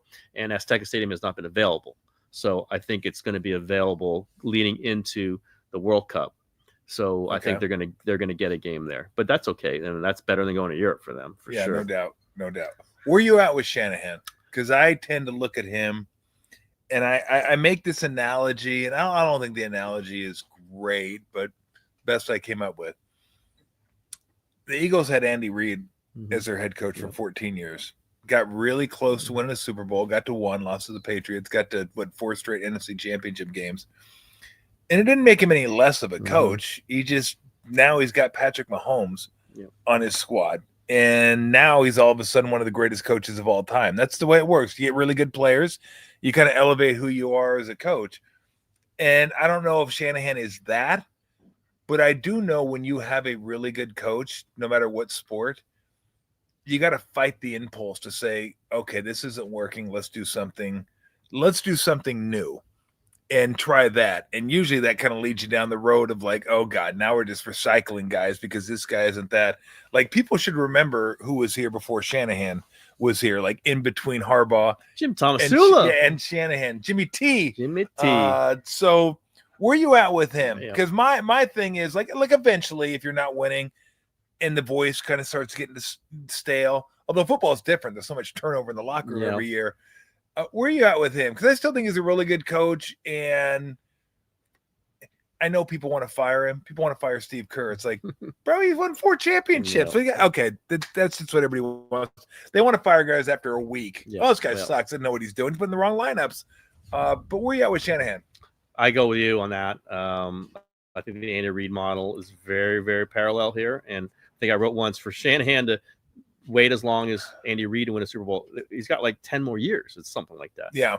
And listen, it's going to be a long. If he goes 19 years without winning a Super Bowl, it's probably not going to work here. Okay, it's time now. Look, maybe 19. We 18, gave you a runway. But I just don't think they can do better. And they've proven in the very recent past that they can do a lot worse. Who's their guy? It's like I say with Purdy. Who's your guy replacing him? Who's your guy replacing Shanahan? I mean, I can't name who a better candidate would be. I think they got really lucky to get him. I think they got really lucky to get him and John Lynch. Yeah. So if you get a new coach, the GM might not match with him. I think John Lynch would not stand for sticking around as GM if Kyle Shanahan is not the coach. Vice versa, if you get tired of Lynch, I don't think Shanahan would want another general manager. Yeah. You got yourself something here that's very valuable. They have proven they can get to 11, and they need to win one more game. And I don't know if it's this year, but I also believe that there was at least a tacit and maybe even an explicit acknowledgement by making the cuts they did, but then also making the big commitment to Purdy that you're going to stick with Shanahan and Lynch for a couple more years at least. They go 3-14, obviously. Who knows? But I doubt they're going 3-14. Yeah. They're probably going to make the playoffs. They're probably going to be back with a team. I don't think they're going to Super Bowl, but maybe they do. Who knows? You get in the tournament. Who knows? I just think he's a really good coach, and I think if he was if you judge it, I think Mina Kimes has said this. She's a Seattle Seahawks fan. They judge the guy by what the opponent would think, and if Kyle Shanahan was fired, Seattle Seahawks fans would freaking be thrilled by that. Be happy. And we've got now our new coach is Bobby Slowick, everybody. Or it's even Robert Saleh, who's very popular there. Yeah. But I'd take Kyle Shanahan with Robert Saleh versus Robert Saleh and Bobby Slowick or whoever else it would be. Yeah. So, and not only what the fans would think, how long it would take him to get a phone call from somebody else going, hey, would you like to be 20 seconds. 20 seconds. Guys would fire their coach to get Kyle Shanahan. We're good. I mean, you're available now? Yeah. Okay. Some good coaches would be fired. So all you can do is get to the Super Bowl twice in 7 years. I think we might sign up for that. And then they trade for Brock Purdy. But you think the Saints wouldn't take him? You think the freaking Cowboys wouldn't take him? You think it's the Miami Dolphins who have basically cut rate Shanahan right now? Sorry, Mike McDaniel. Damn, that was tough. That was holy tough. cow! There are so many ways that could be worse for the 49ers than have Kyle Shanahan and John Lynch. You can blast them for not having great drafts before this last one. You can blast them for some interesting, let's say, coaching decisions with the clock, which I understand. I actually do understand because Shanahan coaches to protect the defense. He really does. Yeah. And it's hard. And he had Jimmy as his quarterback. I think he's a little bolder at the end of halves with Purdy because he's more confident that he won't make a mistake. I think with Jimmy, he wasn't worried he was going to throw the ball to the wrong team or do something that would screw up the defense. And defenses love that. They love an offensive-minded head coach who will coach to make sure the defense isn't exposed. Yeah. Doesn't put him. Now that crappy special teams has done that, but that's a whole other thing.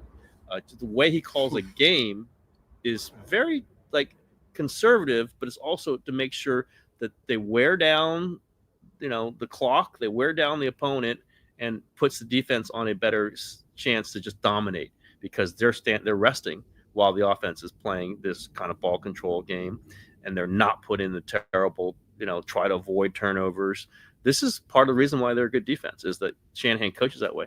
And I will say the defense, I've been around many NFL teams that are coached by one side or the other. The head coach is either offensive or defensive minded, and the other unit does not respect him because he doesn't speak their language. He's seen to be coaching one side of Buddy Ryan, who I love. But I was just going to say that. So the offense, he could give was it Kevin Gilbride? Yeah, he could give a shit about literally. Yeah, he did not care. His defense, he cared about making things right for his defense. That's because that's the way he thought about the game. But Harbaugh, offensive guy, actually had a defensive mindset, and that's what tied the locker room together. Shanahan is very similar. I see some comparisons. I've already brought up Harbaugh a couple of times. You want the tough-minded, offensive-minded coach. That's what you want. Yeah. Who can speak to quarterbacks. Those guys last. Those guys, because they can win the confidence of the defense and they believe in the defense. Freaking Shanahan drafts defensive players every year. Those are the guys he builds with, and then he tries to scheme the offense. Now he's got McCaffrey and all these other guys, but those guys last. Andy Reid, one of those guys. Yep. I just really think it's not the only way you can go. Belichick clearly was away, but that was a defensive-minded guy who respected offense. You want to have somebody who's great at one side of the ball who respects the other side. Yeah. And I've seen so many times when guys just Buddy disliked offensive guys. Yeah, he didn't like them. They're all pussies. They're all pussies. Think it was necessary. Just fucking let us play defense. We'll get a couple pick sixes. We'll win the game. Ourselves. Who knows? He's long past. Again, he was great to me. But I he would literally tell me, like all these fucking pussies on offense can't do. Like it's like, you know what? You're coaching both sides here, buddy. Like, what are you talking yeah, about? yeah. So sorry, I'm swearing a lot here. No, This is please, yeah, more, please. Yeah. I'm used to you're used to those clean Steve Kerr, Ray Rattles. That ain't this. It's interesting though, because I think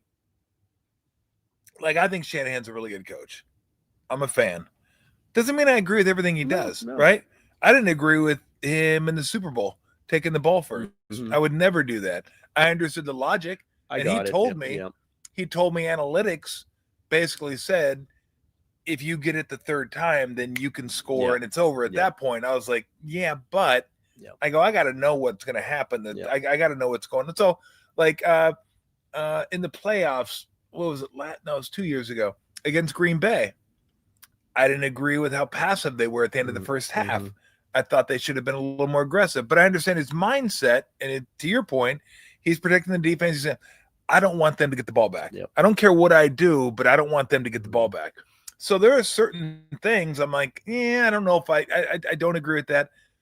It doesn't mean I can't disagree with some things and still think overall big picture. Yeah, I want that guy coaching my football team. Like that's a really good football coach. I don't think there's ever going to be a coach out there that I look at and go, yeah, I agree with everything he does, unless it's me. And I ain't coaching anytime soon. And nobody wants me to coach anytime soon. Let me ask you about, because you talked about Shanahan and the draft and stuff. I talked to Steve about this. And for those that don't know, I'm talking about Steve Kerr,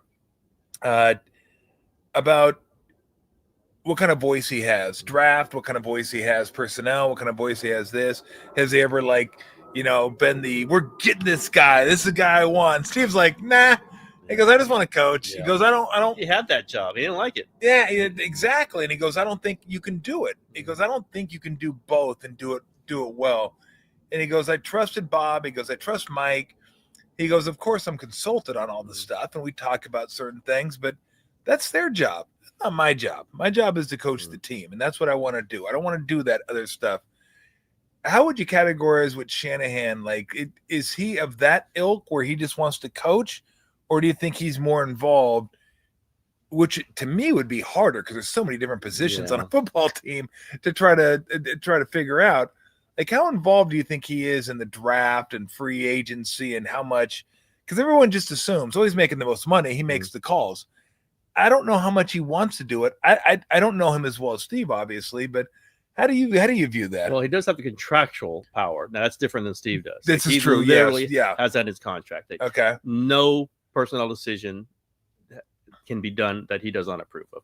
But what is different, and it's, again, maybe I should say it's what's similar. Yeah. So he doesn't want to be studying game film of, Colgate versus, whoever to make sure to find out that second tight end.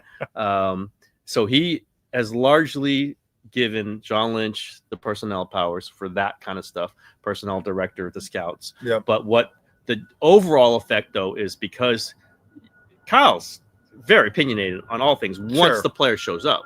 Yeah. So you want the players who will fit what he does, because if he doesn't like the player, he's going to go down to the scouting department and tell them, you guys got somebody that is not good.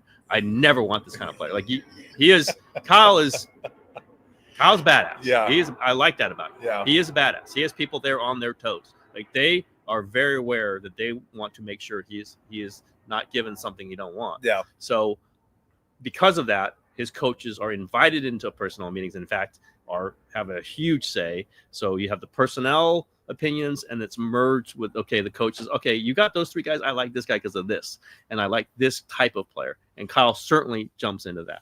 And if it ever came down to it's got to be this guy or that guy, we don't know. Kyle makes that decision, given all the information from the scouting department, from personnel, from John Lynch. I'm sure if John Lynch felt super strongly about. Let's put it this way. I've heard it described this way, and it's not always the best. If they're both a no, then if one guy's a no and one guy's a yes, it's a no. They got to both be a yes. Now, you can't always do that. Yeah. And maybe the quarterback in 2020 might have been 2021, whatever that draft was, might have been the time that you really couldn't do it that way. But if Kyle wanted to make every draft pick, he has the contractual right to do it. But he didn't want to. He didn't want that going in. He wanted a partnership. He didn't want to be completely locked into the video on free agents, even all that kind of stuff. He will have his say. and they have to run it by him. But even Lynch was telling that story, I forget, on some show, some podcast, that a couple of years ago, the draft was, pick was coming up, and they was getting down to it, and this guy was available, and that guy could be traded. And like, Kyle, we need to know. Kyle, we need to know. That just is literal. Kyle has to sign off on everything. You got it. Because that's who was hired first. And I've heard, oh yeah, his boss, John Lynch. No. John Lynch is underneath Kyle Shanahan in the contractual setup. They're placed together in the kind of, general idea, because they are partners in this and they want to be partners. But the person who was hired first was Kyle Shanahan. Yeah. And then he hired, or the 49ers hired John Lynch at his direction as a general manager. Yeah. So it's a little different. I think like receivers and quarterbacks is what Kyle really, he'll drill down on that. Yeah. They will not take guys that he doesn't not looked at and does not believe in. His general philosophy on offensive line is the philosophy. They just doesn't believe in drafting offensive linemen that high unless they're perfect players. Penei Sewell, whatever. He just thinks you can get a guy in the 5th round who's going to end up being just as good as somebody you get in the later 1st round. He does believe that. Now, I happen to disagree with him on that, and I've told him that, but he's got every right to. That's what he believes, and they've won a lot of games without drafting a lot of offensive linemen in the 1st round, and the only one has been Mike McGlinchey. That's the only one. Yeah. So they traded a bunch of picks to get Trent Williams. It's just he doesn't believe in. We have to take a tackle in the 2nd round just because that's what you do. He doesn't no. I can get a guy in the 4th round who's going to be just as good, just because you say he's good. He's up on these draft things. That's not what I believe. That's what he does. I think at some point you do need to take him, but that's his belief. So that's the, it's not like John Lynch could go, no, we're taking a tackle in the 2nd round. Like that does not happen. Kyle gets his way on the stuff that he cares about. And then the other stuff he kind of sees, like Lynch is going to draft defense. Like those are Lynch's. That's what he loves. It's the surest bet in the draft. The Niners will draft the defensive lineman in the first 2 rounds. It's also, Kyle loves. It's not a bad thing either. No, Kyle loves defensive line too. Yeah. Because what does he hate to go up against as offensive coordinator? Yeah. Dominant defensive lines. Yeah. He has said this, like you control a game with defensive line more than any other position if you're great. Yep. And if you're terrible, as we saw with the 49ers at the end of last year, you get run over without a good defensive line. Yep. So he, other than quarterback, they've proven it. John Lynch isn't going to disagree. Who was his favorite player? It's Nick Bosa. Like it's absolutely Nick Bosa. So you have your little specialties, but because Kyle Shanahan has that contracted right, they do go through him, and he is making the calls. At the end of the day, again, if it's the 4th round and it's probably going to be a linebacker, he's not saying no, it's got to be this linebacker. Yeah. But his guys have a say. Like his coaching staff definitely has to say. And why wouldn't you want to do it that way? Yeah. Because you end up drafting guys you don't like, the coaching staff, and then you're messed up because that guy's going to be like, I don't like this guy. I want to go. No, I want to go another guy. So it's just the way they set this up. I think it's the right way. I do think. So do I. The coach having the final say, as long as he doesn't screw you up. And there's some coaches who screw you up, but I don't think Shanahan screws up the process. Yeah, and you look at when they were their best defensively, it was Bosa, it was Armstead, it was Buckner, it was Ford. Look at the Eagles this year. Oh, yeah. And they're like rotating Georgia Bulldogs that they just keep throwing at everybody. That's a funny. Which was it's basically the Eagles. Who are we taking this year? Who's Georgia got? Let's get them. Get them. Defensive linemen, good. We're good to go. Let's go ahead and get what do they got? 3 of them on the front. Carter, Davis, and Smith. Is it Nolan Smith? I believe it is. That's right. That's right. And they got Nakobe Dean too. He's the linebacker. Yeah. But it's just give me a bulldog. Yep. Give me a fucking bulldog defender. Yep. I don't care who it is. Is he good? I don't know. He's not even draft eligible. Get him anyway. I don't care. Go Red Auerbach, junior eligible. We'll take him. We'll throw him out there. Like I think that's the right way to go about it, and that's who they are. All right, biggest concern for the 49ers this year. For me, it's the offensive line. Because the concern would be, I like Pooney. I'm not sure who else they have other than Williams. But Williams, even when healthy, you can see there's some slippage there. And can he stay healthy? And they go from like a pretty good offensive line to like, ooh, they're not very good when one guy gets hurt. They don't have a Jalen Moore anymore. Yeah, I know. So that to me is the there are other positions. I mentioned wide receiver. I mentioned a safety. And we'll see the defensive line come together, but I'm a little less concerned with that. Like, I think if they have enough bodies, they'll be okay.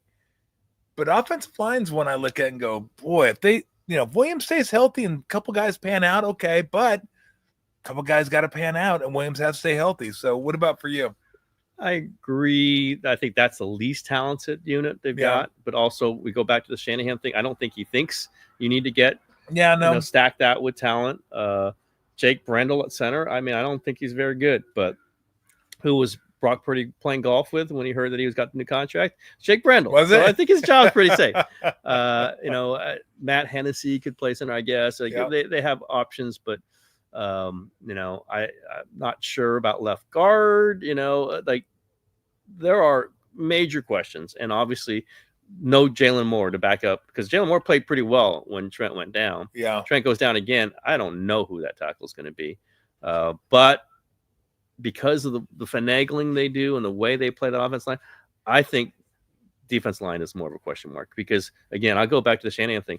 If you have a defense line that's getting pushed around, then Fred Warner's a worse player. Yeah. And then even if Nick Martin's pretty good, he's a worse player. And that secondary gets exposed. Just giving up, like, it's very PFF and analytics to say running game doesn't matter. It's all got to throw. No, there's a reason why coaches run the ball. Because if you have dominance run the ball, you set up everything else. Yeah. And if you can't stop running the ball, you're dead. And that's what the 49ers were last year. They could not stop the running game. Could not. Now, then Josh Allen will pull the ball out and he'd throw it, and okay, it looks like Josh Allen's having a great year. It's because they could not stop the run. Yeah. That's the way I think about hitters and hitting the fastball. There's some Giants right now who cannot hit the fastball. Yeah. So they look terrible against the curveball, but it's not because they can't hit the curveball. It's because they kind of load up against the fastball. Yeah. And I think that's Willie Adames' problem right now. I think the same thing with defense. You can fake a pretty decent pass defense, I think. Mm-hmm. Decent. You cannot fake a run defense. Either you have it or you don't. And let's see if they have it. That's where I don't know. I think that's really talent mostly. Offensive line, they do this whole thing, they do the outside zone, and like there's different ways you can kind of like, okay, we want movement, we can scheme it up. I believe this is what Shanahan thinks. Defensive line, you can't just scheme it up. Like, you need hosses. Yeah. And I'm not sure that they got them. And like, I believe in depth, because again, even if these guys are good, they could get hurt. And then who do you have? I keep arguing that point. And again, I have people push back on me. That's fine. But how many defensive ends have they burned through over the years? Because guys get hurt. Bosa can get hurt. And then where are you? I just think. Fucked. Yeah, I mean, they are in serious trouble. Basically. Same thing with Warner. I mean, they were a very different team without Greenlaw. Yeah. So they're not going to have Greenlaw. I mean, he might be hurt. Who knows? But you're not going to have him at all. So, and you can't just say Nick Martin's another Dre Greenlaw. You got to see this. Yeah. So I'd say front seven defensively is where I would like. I really want to see that. If Michael Williams is great, that changes it. Well, let's see. Yeah. I just think the talent drain there it's just over. You mentioned over the years, Buckner, Armstead, Javon Hargrave, you can say up or down, whatever, but he was talented. Elliott Collins, like they're all gone. Yep. And replaced by, I don't know at this point. Like, again, making sure rookies I don't know. They could have had other people. Now, they really wanted Joey Bosa. They thought they were going to get Joey Bosa. They didn't get him. That's okay. It's a dollar thing. He's already hurt. So, like, there's some things. Yeah. Dre Greenlaw, they really wanted him. They didn't have the early bid on him. They tried to get him back. They couldn't get him. He might end up being hurt. Some of this, I understand. You're taking bets, certainly on injured players.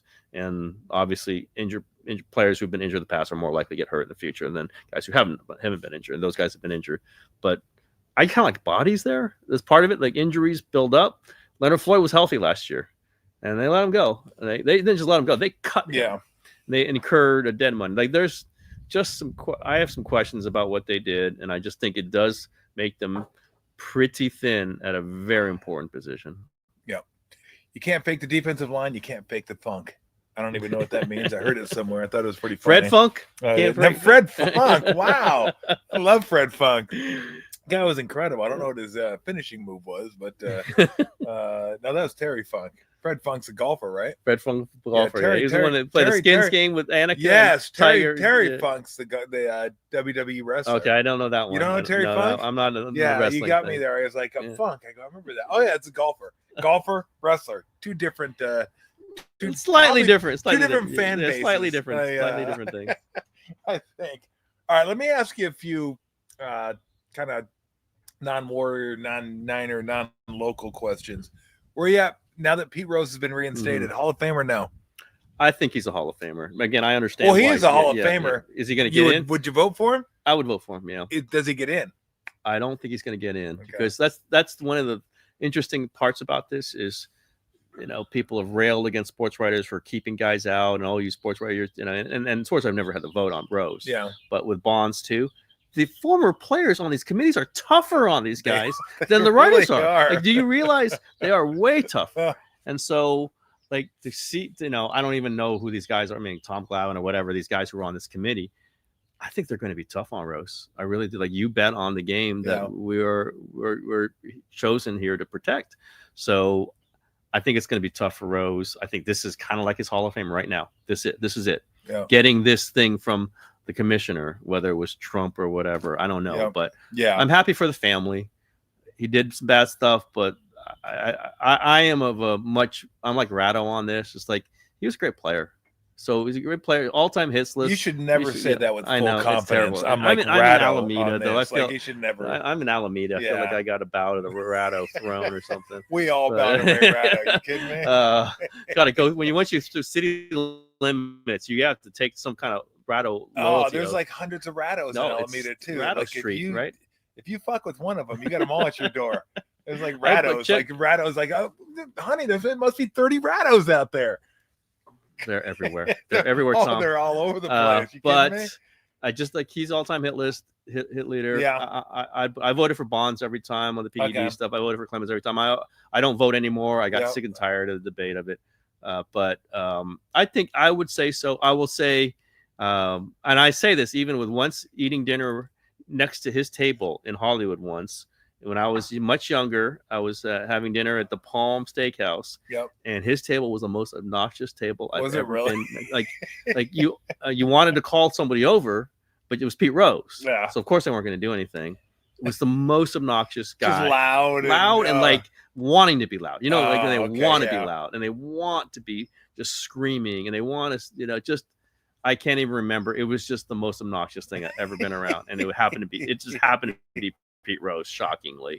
So another time, we were at a steakhouse in Dallas in the playoffs. What year was that? Whatever year that was, and shoot, I can't even remember. They had. Okay, now I know. What year that was? Yeah, I can't even remember now. It was the Western Conference Finals, 22, right? Yeah. Was it 22? And I went to steakhouse. Yeah. The very popular, what is that? The Bob Steakhouse, very famous. Okay. And the owners had he was a member of fraternity way back, the SMU fraternity, or whoever it was. They had a fraternity function in the main room that they just screamed the entire night. And we're in the next room over. We can't hear. I'm having dinner with Ann Killian and JD. Yeah. And it was the most. You could not hear each other talk, and we were like, "Can you do something?" Oh, no, it's the owners' fraternity. They can't. It's just so you're basically eating a good steak meal with the next room. It's 70 fraternity boys screaming the entire time. So that was the worst. So but Pete Rose was second. Yeah. The one thing I would say, and I don't mind him getting in. Like I just don't care anymore. It was like the same with the steroid debate. I just don't care anymore. Yeah. I just like whatever. Put him in. Don't put him in. Don't care. But it does bother me when people use as part of their argument to put Pete Rose in that baseball is in bed with the gambling outfits now, whether it be FanDuel, DraftKings, whatever, and they've embraced sports wagering. I'm like, yeah, they have, and they're making money off sports wagering now. You still can't fucking bet on your own sport, and you can't bet on your own team. Every sport says, look, if you want to bet NBA, go ahead and bet if you want to. You can't bet on the NBA. You can't bet on the WNBA. You can't bet on Summer League. You can't bet on anything that has to do with the NBA. It's like Gordon Gekko, insider trading. They don't want any of that. NFL can bet. They just can't bet on NFL stuff. Calvin Ridley found that out. You can't bet 3-team parlays when you're sitting out watching games. So baseball is you can bet, just not bet. You can't do any baseball wagering.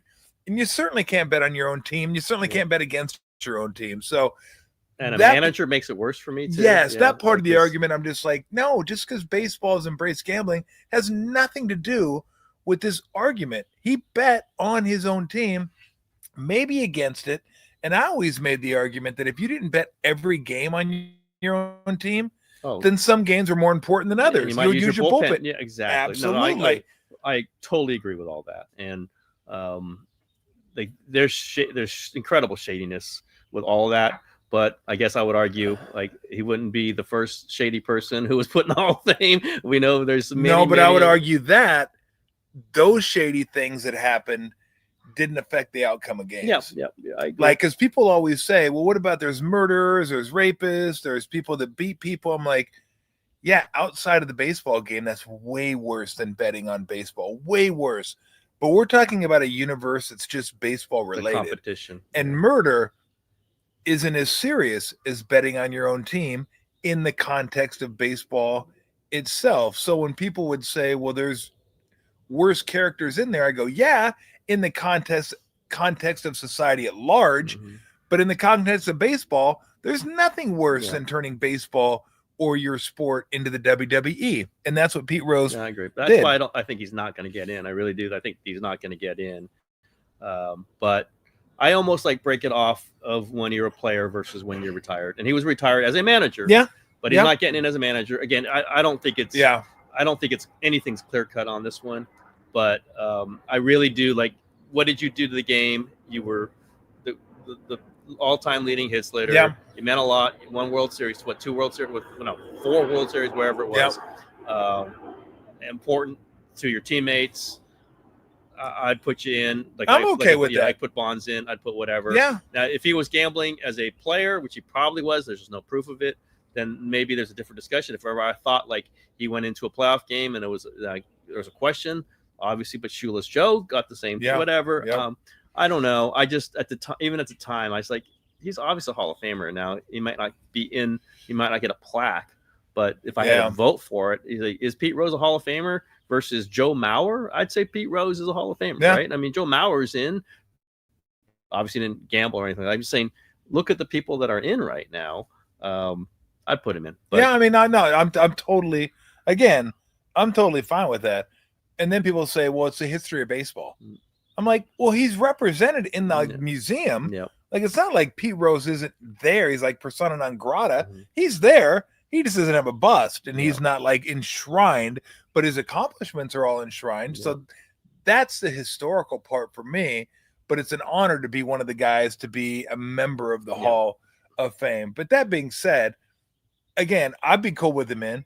And there's just certain arguments that it's I'm such like, a you can't by Manfred to say, oh, you know what? Yeah, because a permanent fan, but he's dead, it? so does like such a cheat man. But Manfred, he's a lawyer. It's such it's so lawyerese that that part I dislike. I do like that his daughter was happy about it. You know, like I appreciate that, and whether he's ever in or not. That's why I was like, this is kind of like him getting the Hall of Fame, like this right here, because I don't think these senior committees are going to go, yeah, you know what? I don't like this guy. I more than not, we hear the exact opposite. Yeah. Definitely for the PED guys. They're not getting in with senior committees. They are not, unless those committees are redone drastically, or it's, Barry's, whether, it's his guys. I don't know who are his guys. I don't know who his teammates are. I don't know who his guys are. There weren't that many. So, Marvin Bernard, I don't know, but I don't think Marvin Bernard's getting on a senior committee. I don't think so. It's the only one I could think of. Who the hell would be a Barry guy? But Bobby Bonilla, no, I don't think. Well, Bonilla Marvin had to take a bad route to get to the senior committee. He'd be there. Oh wow! Hey, look, Marvin can take a bad route. Okay, I like Marvin. He can take a bad route. I think everybody knows that. Am I telling secrets here? No, I'm not telling secrets here. No, I don't. The only problem I have with the steroid guys, and I would put them into, I don't even care. Again, I don't care, is that they forced other players to make decisions that they shouldn't have had to make to stay in the game to make a living. Yeah. Like, and it was a trickle down theory. There were guys who were like, well, shit, I could be in AAA or I can take juice and hit 22 home runs and get paid. And then, I've always said someone should ask Barry and just say, hey, you're in the Hall of Fame tomorrow, but give back that $90 million extension that you signed after you started taking flaxseed oil. And you know what? We'll just go. I doubt many of those guys would give up their money for the Hall of Fame or for the accolades that they would receive, because if I remember correctly, it was like 4 years, $90 million he got, and that was after he was. Do we still have to say allegedly on the unknowingly, Tom? Exactly. I always used to say Barry should get more credit for hitting home runs because the ball had to escape the it had to escape the gravitational pull of his head to get out of the ballpark. It was like amazing. It was like, plus it probably went faster because it was attracted by the gravitational pull. Gone. You could see it burning up in the atmosphere as it was like leaving the. His head's smaller now, by the way. I know. Of course it is. He's smaller now. You kidding me? Dude's like training mini schnauzers and riding bikes. Of course he's smaller. It's like, wow. Wonder how that happened. Like, it's just shocking. Just a coincidence. But Tommy. Again, I don't blame those guys for doing what they did when they did. I blame baseball for saying, you know what, we're going to ban this, but we're going to have no test for it. Yeah. It's like, I always made the comparison, like no guns on the airplanes, but we're not going to have metal detectors. We're just going to hope you don't do it. Tom. It's like, what? How'd you sneak that on here? We don't have a fucking metal detector. Yeah. That's how you snuck that on there. So when baseball said that, but it still was illegal. It's just they didn't have a way to test for it. So it's really baseball. And I guess the one that tips the scales for me, Tim, in terms of like voting him in and not being okay with them being in, is Bud Selig's in. Yep. And he knew. Yep. And he tried to say he didn't know. And I hated his press conference when he said, I had writers come up to me all the time saying, we didn't know. How were you supposed to know? I'm like, you fucking blind? How do you not know? Yeah. I mean, it's like the Alps of acne on their back, and their heads are massive, and their traps are massive. And you didn't notice these guys? And they're all hitting 70 home runs now. To the opposite field. They're just like, pop, and the ball's going out of the yard. Like, what are you talking about? We didn't know. How are you supposed to? So when Bud Selig got in, I was like, all right, screw it.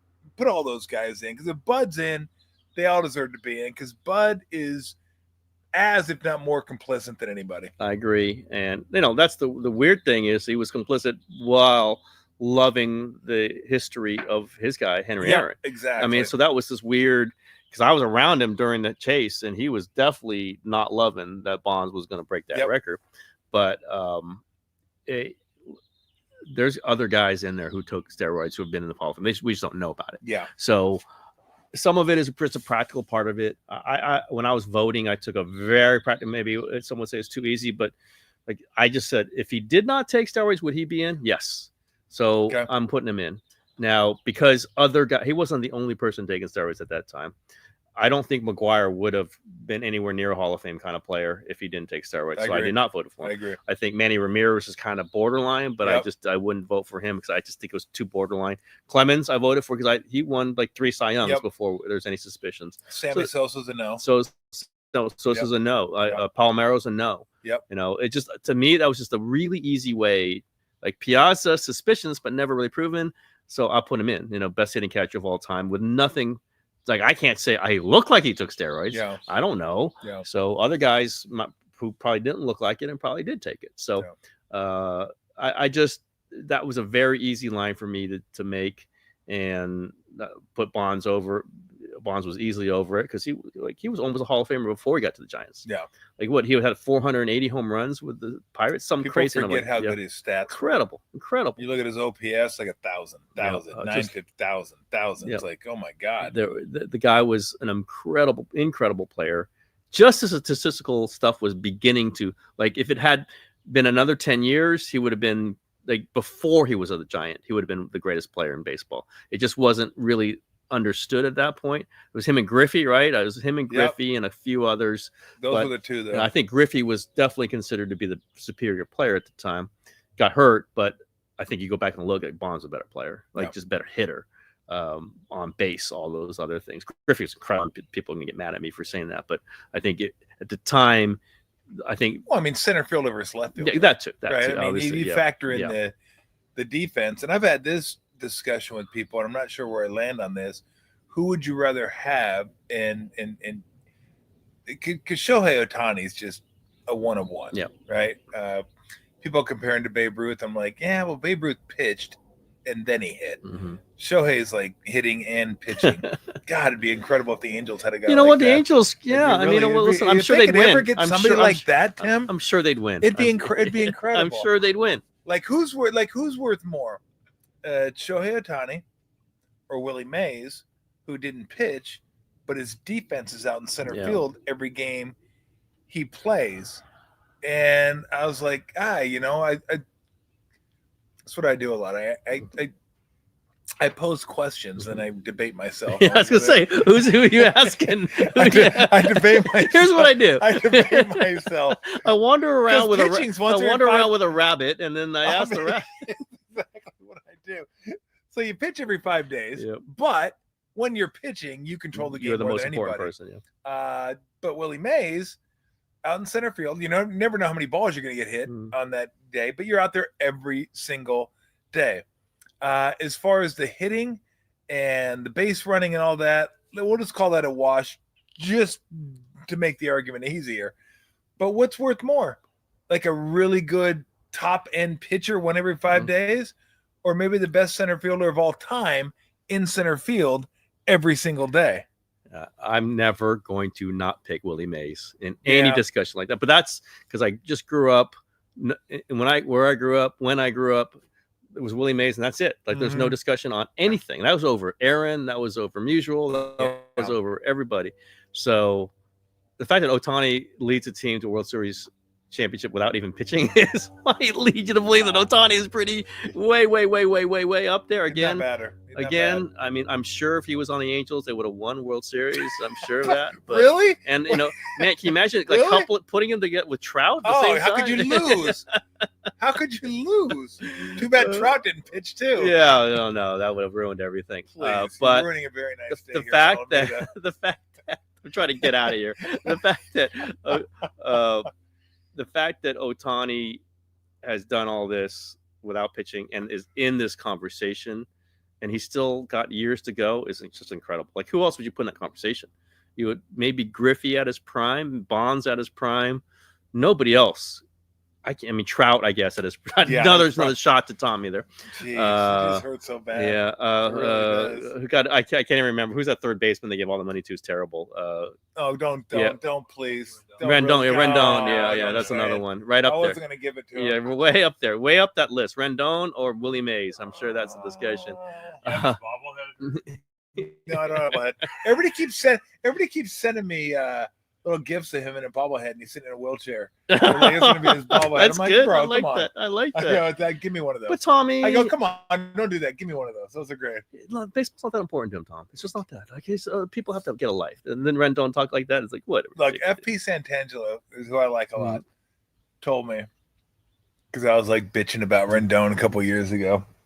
I think FP was he was coming on after us, and he goes, Tommy, he's like, I know him, like, I was in Washington. He's really a good guy and everything. And I go, you know how much good that does for me? Fuck all.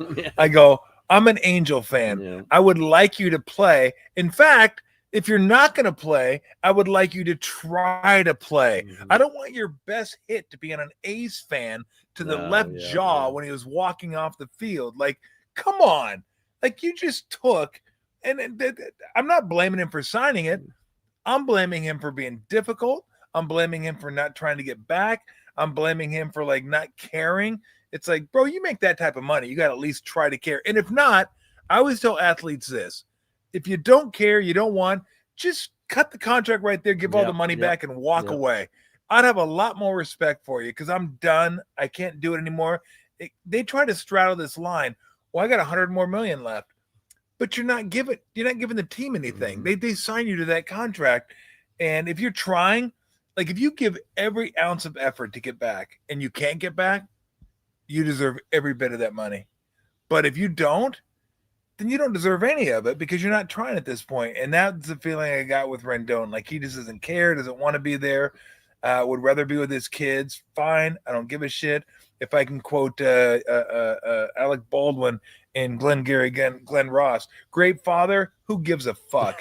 Great husband, go fuck off. You know, whatever. I don't care. Nobody cares. Either you're closing or you're not. And Rendon ain't closing. He ain't doing shit with the Angels. This got dark. I can't believe you guys fucking started me down this goddamn road that I got to deal watching with this fucking guy. So, but the good thing is, I feel like fucking Lee Elia now. This motherfucker, you kidding? The really good thing is Artie Moreno is such a good owner. He's been fantastic. Ever since he lowered beer prices, it's all gone downhill. Good thing he did. That's the thing. Never lower beer prices, and maybe things turn out. That was it. I was happy. I was like, "Oh, this guy gets it." I was like, "Oh, he doesn't get it." Oh God, he doesn't get it. Wow. We turned Tommy into a maniac there for a little bit. That's awesome. You triggered me as everybody. I hate that word, but anyway, it bothers me when athletes do that because I always say, look, if you don't like it, you got a choice. Nullify your contract. Go. Yep. Just walk away. But don't try to get the money and then not give the effort. Yeah, give me half effort. Yeah. All I need is like go to rehab. Act like you want to be there. Work your ass off. And if the body doesn't cooperate, it doesn't cooperate. You don't owe the team more than that. You can only owe the team what the body has to offer. But don't want the money and say I don't really want to be here too. That that's really part of. I mean, I wonder about this whole Dodger thing. Now they got great players, and I love Mookie. Mookie Betts, my favorite player.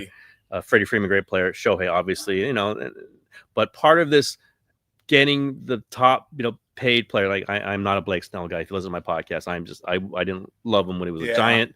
Even when he was pitching great, I go, there's a price you pay for Blake Snell. Yeah. I knew Buster was never going to be in the bidding for him ever. Yeah. Just you're not sure if you can. I just don't love the accumulation of like we got so much money. We're going to go get the guy who wants the most money. Now, I think players should always get the most money. I'm not saying they shouldn't, but at some point, if you collect every single one, mostly the pitchers who just want the most money, you get a bunch of pitchers who aren't that good. Yeah, I really feel that, and that's where Posey and I could guess along with him in a lot of ways this offseason because I could guess what he liked, and it's Chapman, it's Adamit, guys who post, guys who play, and if you respect that. You're not a Blake Snell guy. No, neither am I. I was just laughing at Ogden because I said, "Hey, I have another beer," and he tried to go in the door and it was closed. It was locked. You're gonna have to come back out. That way. Well, that's team building. Yep. And I always said that about the Warriors when they had Klay and Steph and Draymond, Iguodala, Sean Livingston, Bogut, all those guys. I said, not only are these guys super talented, they fit together, and I think that's what people miss when they look at their teams. They think you just collect talent and put it all together and it's going to work, but it's got to fit somehow. Well, Kuminga thinks the perfect, goes to tying this up in a bow. It's like, it's just not just stats that you roll out there. It's how things go together. Exactly. And I was talking to a guy a couple of days ago and he was talking about soccer and he's doing something with soccer stats and soccer fandom. And he wondered if it was applicable to the NBA. He goes, yeah. And I said, I can see that because they're both flow sports. Yep. And he's like, oh, that's great, flow sports. I go, but I see it as flow sports because one person does affects the other. And if one guy's high, he pulls up others. And one guy's low, he pulls down others. And it's more so in those two sports because they're continuous.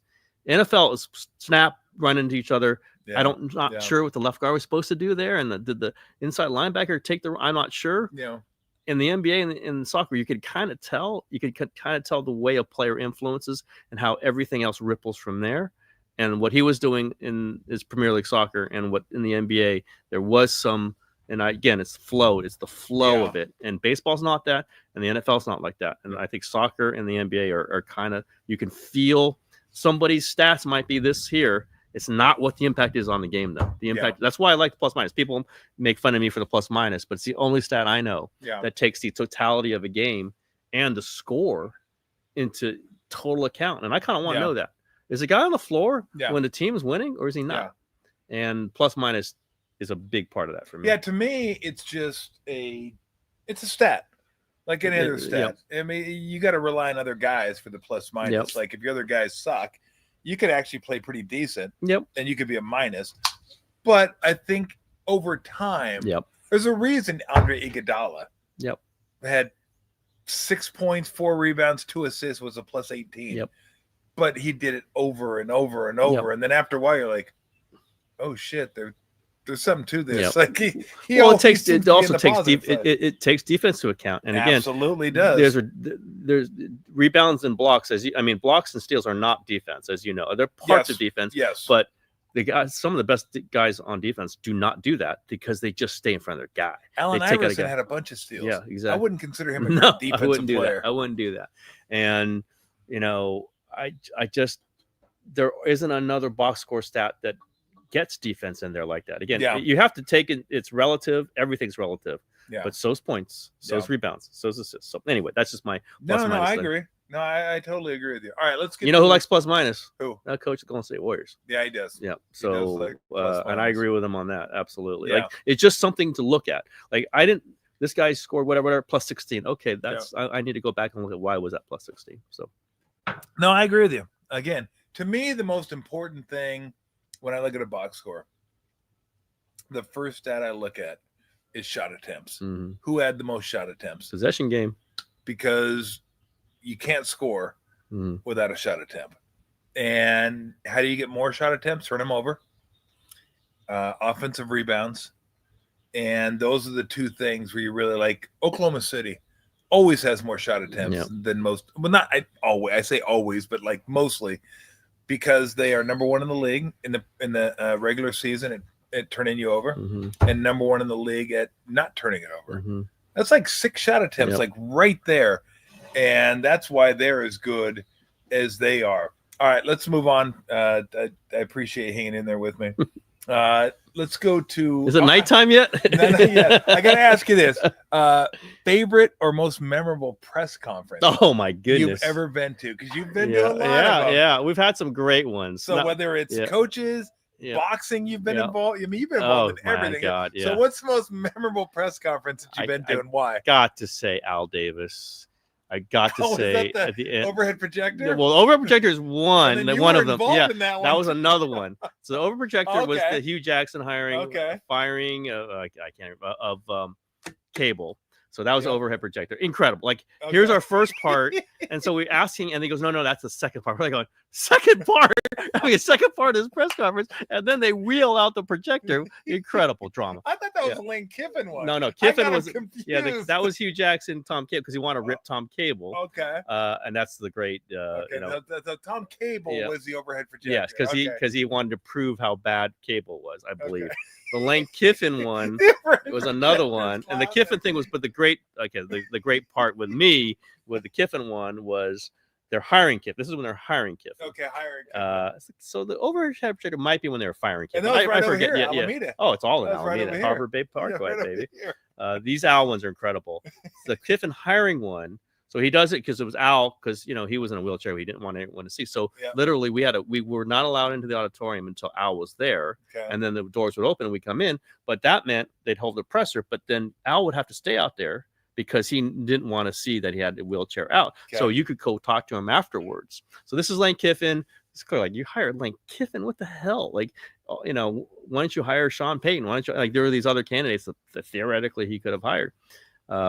This is he's going through a run of not great coaches, Norv Turner, So the great thing with Al was afterwards he would stay there, and it was great that he would do it, but also he couldn't do it because he just didn't want anybody to see him leave. So the post Al pressers were incredible, post presser Al, and he's getting mad at the questions. Well, it's a bunch. Nancy Gay, the group. It was a bunch of us, so it's 10 or 11, and then. Like he was so mad at Nancy, he literally reached over and turned off her tape recorder. It's like literally on the thing. Yeah. What? You're done. Turns off her tape recorder. And then another person, he's like mad at, he's like whatever. And I think he literally turned my tape recorder off too. I think he did. So, but I'm still asking questions. We're still there. People are taping, like it's a live thing. And so I started asking, like, is it disappointing to you that you're not getting the top candidates who want this job anymore? Like, he got really mad about that because it was true. Yeah. Literally, Sean Payton was assistant at the Cowboys and would not take the interview. And that's, I'm sure that's very disappointing to Al. Everyone knew that he was going to be a head coach and it was going to be a good one. And so he started getting mad at me and like saying, "Oh, I don't like these, what are you saying? What are you saying?"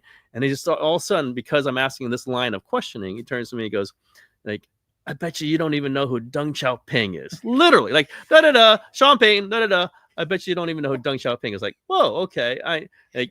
In any other world, you'd go, I have no idea what happened, but it's Al Davis. So I was kind of ready for this. Yeah. It's like, well, Al, I think that's the general secretary during the Tiananmen Square, riot. Yeah. He goes, okay, but you don't even know your own culture. That was the great thing. You don't even know. You're like, Al, okay, I'm Japanese American, not Chinese American. It's like, Al, you're going to kill me now. It's like, Al, I'm not going to kill you. But literally, that all happened. That literally all happened in a post-presser. Everybody's tape recorders out, but not Nancy Gay and mine because he turned ours off. It's like, it's just incredible. And just then the next questions are probably about, who do you want your quarterback to be? It's just like, who do you want your You guys went from Tiananmen Square to who's the quarterback? It wasn't even a lead up. It was, I bet you don't even know who Deng Xiaoping is. It's like, what? You got the country wrong. Get everything wrong. Oh, God. But kudos to you for nailing that one. Yeah, I mean, it was like, okay, I kind of do know who that is. It was like, but that was like, again, Al, I mean, the people still joke about it because another presser, he was mad. And so every time we get the microphone, I'd ask a question. Tim Kawakami, the Mercury News, who? Every time, like 5 times he did that because just to tweak me. But we had that. Like, again, he was annoyed with me at times, but we had we did have a relationship because like when the Raiders were in LA and I was covering the Rams, I kind of knew him because he knew John Shaw, who was running the Rams. Yep. So I kind of so we had a little pre-existing relationship. So I could take it, and he's one of those guys who didn't mind. At the end, he hated it, but didn't mind a little give and take. Yeah, a little bit of like, oh yeah, and like little New York, like he liked Lowell Cone, like a little, give back a little bit. But that was the Deng Xiaoping was the moment I will never forget that. Like, he just asked me who Deng Xiaoping was, and we were asking him about Lane Kiffin. I mean, this is all time. When was the Singletary presser? I Want Winners was like the next week. Like, literally, really incredible. These moments are happening. It was either the overhead projector or the late Deng Xiaoping. One of those was and then I Want Winners was the next. Like, what world do we live in? This is incredible. This is great stuff. And that was my question. Like, that I Want Winners. Yeah. He's looking. You see him. He's looking just to his right. It's me asking, because I asked him like what happened with Vernon Davis, because that's when he threw Vernon Davis off the field, and so he went off in the whole thing. That was I Want Winners, because he didn't want anyone who, because Vernon had gotten a 15-yard penalty for losing his temper. Yep. So we had those two, probably the two greatest in recent Bay Area memory, within a week or two of each other. Wow. It was incredible. Of course, the John Herrera one where he like blows up at me. That's the one. That's not true, Kawakami. Yeah, absolutely. That was all in that era too. It was all right there. It was like, that was a wild. Or a Singletary. We want to play physical with an F. Physical with an F. Yeah. I tell you the one. Like, I've never been to a press conference before with coaches hired or whatever, and I happened to be at the Jim Tom Sula press conference, and I'm just sitting there. I didn't ask a question because I that's not what I did, and I'm not going to. So I just sat there and watched. And I don't remember the exact question, but they asked Tom Sula about a philosophy and doing certain things this way, doing certain things that way. And Tom Sula, obviously, everybody knows, was not great in front of a microphone. I interviewed him after for like 10 minutes. Mm-hmm. He was sweating bullets the whole time. I'm like, Jim, just relax. Yeah. Just radio. Just talk. We're good. Don't worry about it. And I could have swore it's like going to the electric chair. Like, he's just like bullets. Yep. And they asked about the philosophy, and he was like, well, we're going to, and all of a sudden, Balky, fucking out of nowhere, comes bombing, and he goes, I think what he's trying to say is we're going to run the football. Yep. I'm like, oh, this is fucked. Yep. I go, you guys are so fucked. Yep. Like, you can't even let your head coach he can't talk for himself. The GM has to jump in and tell everybody what the philosophy was. That was the only thing that stood out about that press conference was like, oh, these guys are screwed. Yep. He's screwed. They're screwed. Everybody's screwed. Yep. And I knew it from the get-go. That's the guy that they hired to replace Jim freaking Harbaugh. Like, it'll always blow my mind. Like, you think he's bad. You don't like him. Okay, do better than him. And they had Jim. And that's the one that the Yorks wanted the whole time. Like, they fired Harbaugh. They went on a search, but they fired him essentially to have Jim Thompson to be their head coach, that's quite something. That was something, and if you knew them, you knew him, you knew that was not destined to be a good thing. Oh, look who's back. Wrapping it up. Wrapping it up. Well, you know what I think they wanted? Lulu. You know what I think they wanted? Come here, Lou. Is what they have now. They wanted a collaboration, and they didn't have that with Harbaugh. No. Harbaugh and Balky. That was not a collaboration at all. That was. But I think they see that with the Warriors, Mm-hmm. Bob Myers, Steve Kerr, and now Mike Dunleavy, Steve Kerr. And I think they have that now with Lynch and Shanahan. That's what they wanted. Mm-hmm. And Harbaugh wasn't going to give them that. That's just not who he is. Yep. And that's fine. He's doing it now with the Chargers, though. He's evolved a little bit. And he's also been able to pick his executive. He didn't know how to pick his executive back then. And that's the way it's gone now. I think you have to evolve no matter what you're doing. And I think that's the evolution of this. It's not like this is my team. This is what I do. Now, the question is, and I think baseball kind of is at the forefront of this, when does it cross over from the front office into the managerial spot to where, hey, we can collaborate, but once we're on the, let me do my job. I don't need you telling me exactly what to do. I'll collaborate with you. But I don't need you telling me here's the reliever you got to put in. Here's the matchups we got to have. Here's this. It's like a GM in basketball saying, here are the rotations you got to play. Here's what we got to. Here's who I want first off the bench. Here's what I want to do here. And I think that's the fine line we're kind of looking at now, because it used to be pretty cut and dry. Manager, once the game starts, it's your team. You coach the team. GM, you put the team together. I'll coach the team. And now it's like, okay, what are the roles now? And I think that the front offices in sports want to be more involved in game management, but not have the responsibility of it. Yeah, well, absolutely. And, dealing with the players, like that's the biggest. They don't want to do that either. Yeah, that is, he's been here. We both know him very well. Kerr's the best at. He's whatever. It's the dealing with the players individually and their strengths and weaknesses and making sure they know they're being communicated to. That's Bob Melvin's strength, right? It's communication. Yeah. And the front office can't do that, shouldn't do that. They're not in the dugout. They're not in the game. And, a lot of conversations Kerr has, or Melvin, I'm sure, or Shanahan, are pregame, but it's within the context of what's happening in that moment. And I think that's, you got to empower your coaches, your managers to do that. And once they don't feel empowered, and once they feel like the decision is being taken out of their hands, then you can't have those conversations. Not really, because who knows? And that's kind of what you're sensing, even though Melvin and Zaidi were very close, and Melvin came to the Giants saying, I'm coming here for Farhan. I don't think that's how it turned out last season. I don't think you get in the feel that, like, there's some things that were a little separate from those two, and that Melvin's much more comfortable with Buster as his executive. Now, maybe that'll change too. I don't know. And maybe Melvin will be pissed at me for saying that. It's just my interpretation. Yep. But it is interesting. And I wanted to ask him a little bit about it at Buster's hiring thing. And Bob did not really want to talk about it, which I get. Like, again, you come in, you say it's for Farhan. And I think that was the intent, that they're going to be a team together. And it just didn't work. And I think Bob got frustrated. Now, Bob got frustrated with Billy too. Yeah. So, managers they have strong opinions. Like, they shouldn't be weak little wallflowers. And Bob's not. But I think we're seeing it tilt definitely to the manager side on this. I think that's a good thing. I think, Chapman signing was definitely part of it. like, hey, let's get to, this guy's willing to come, like wants to be here. Let's make sure we do everything we can. And that's when Buster steps in, and it was everybody a part of that. You just don't want it to be one or the other. I think that's what we're saying.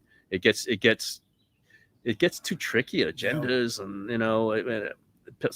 who gets the credit, who gets the blame. Like that's, I think Jed learned once and for all that he put Lynch and Shanahan to give him big contracts as first timers, and they tied him together. You like that? You just like that? There she is. Yeah, okay. She goes, "Oh, I'm eating already." She goes, "I'm good to go. Let's go." Oh, my God. Oh yeah. Okay. She goes, "Let's go." We're going off Come here. Come over here. Lou doesn't care. Hey, look. She's like, "Oh, Oh my God. Lulu, come over here. Come here. Oh no, that's fake. That's a fake. Head fake. Look at her. She's like totally happy right now. She's like, "Oh, this is fun." Lulu, come here. It's gonna be another head fake. You got to double back. Come here. Yeah, double back. You're getting up here. Come here. God. All right, but Lou's like, "Are we done here?" Yeah, I think you're ready to wrap. The last couple in this, they kind of tie together with the book I'm reading, and I want to know about books you've read because you always ask me that. Yep. Oh, look at the bunny's back to create havoc too. I'm reading Earl Weaver's book, but why is it?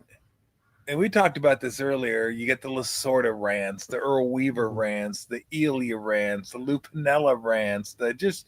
It was so different back in the day.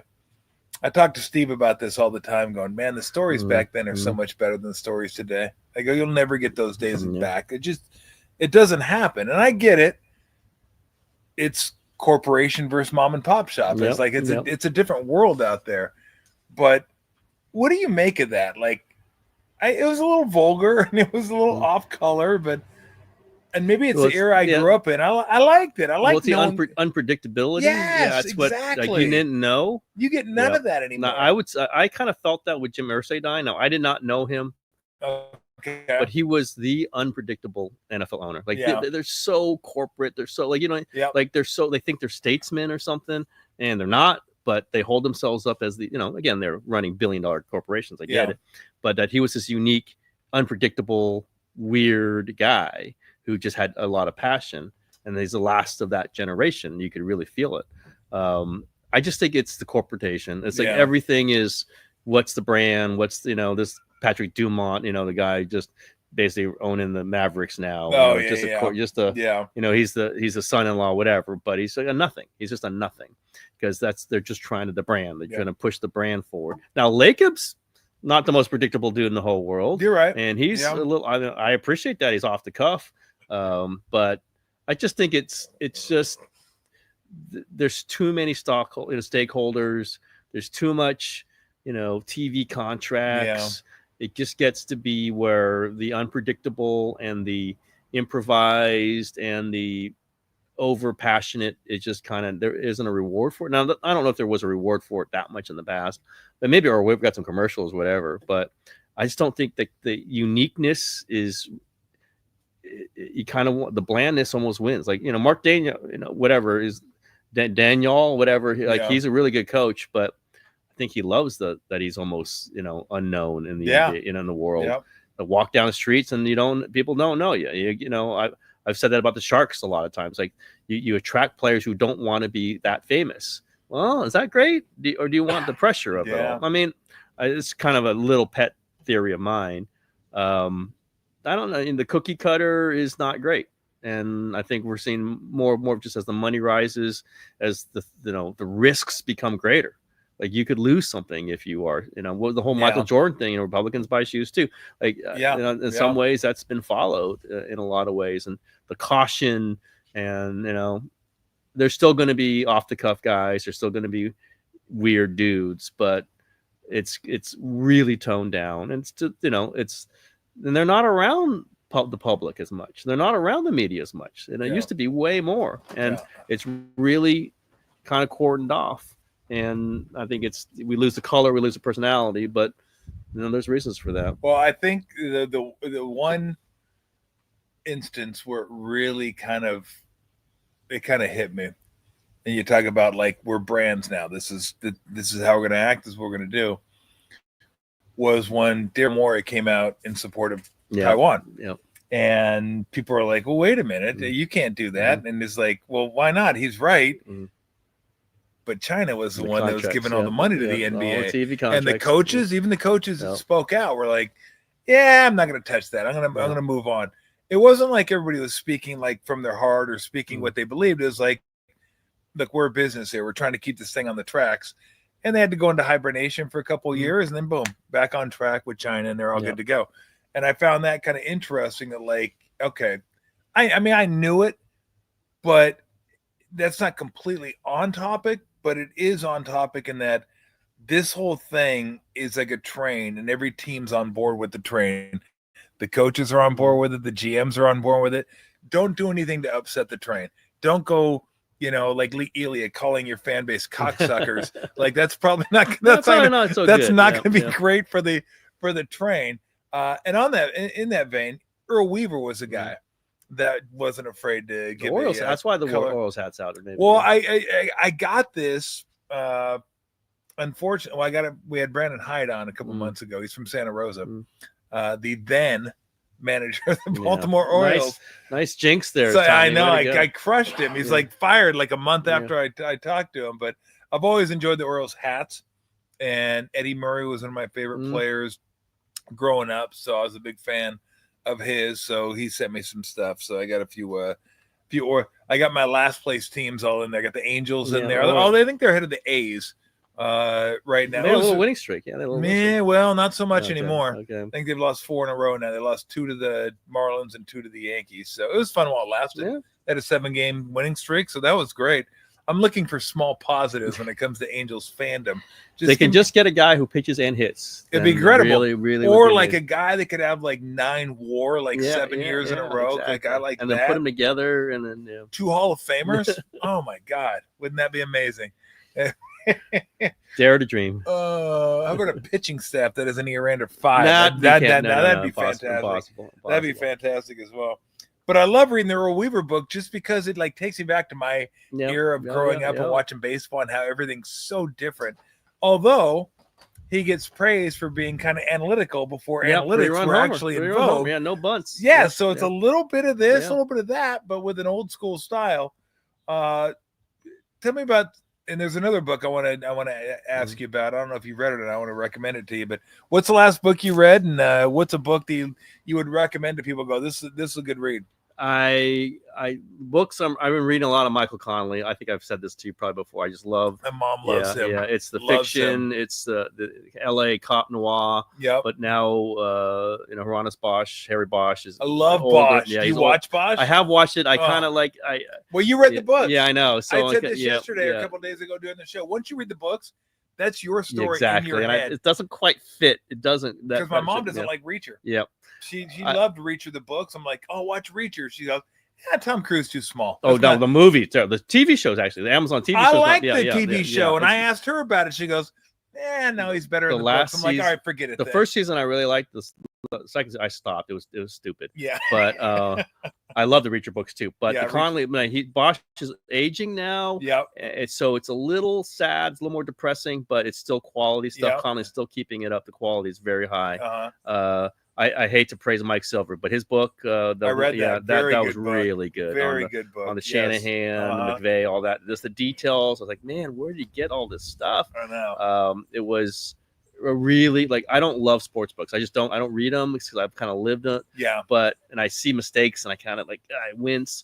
But that book really, it was almost like 50 great Sports Illustrated features.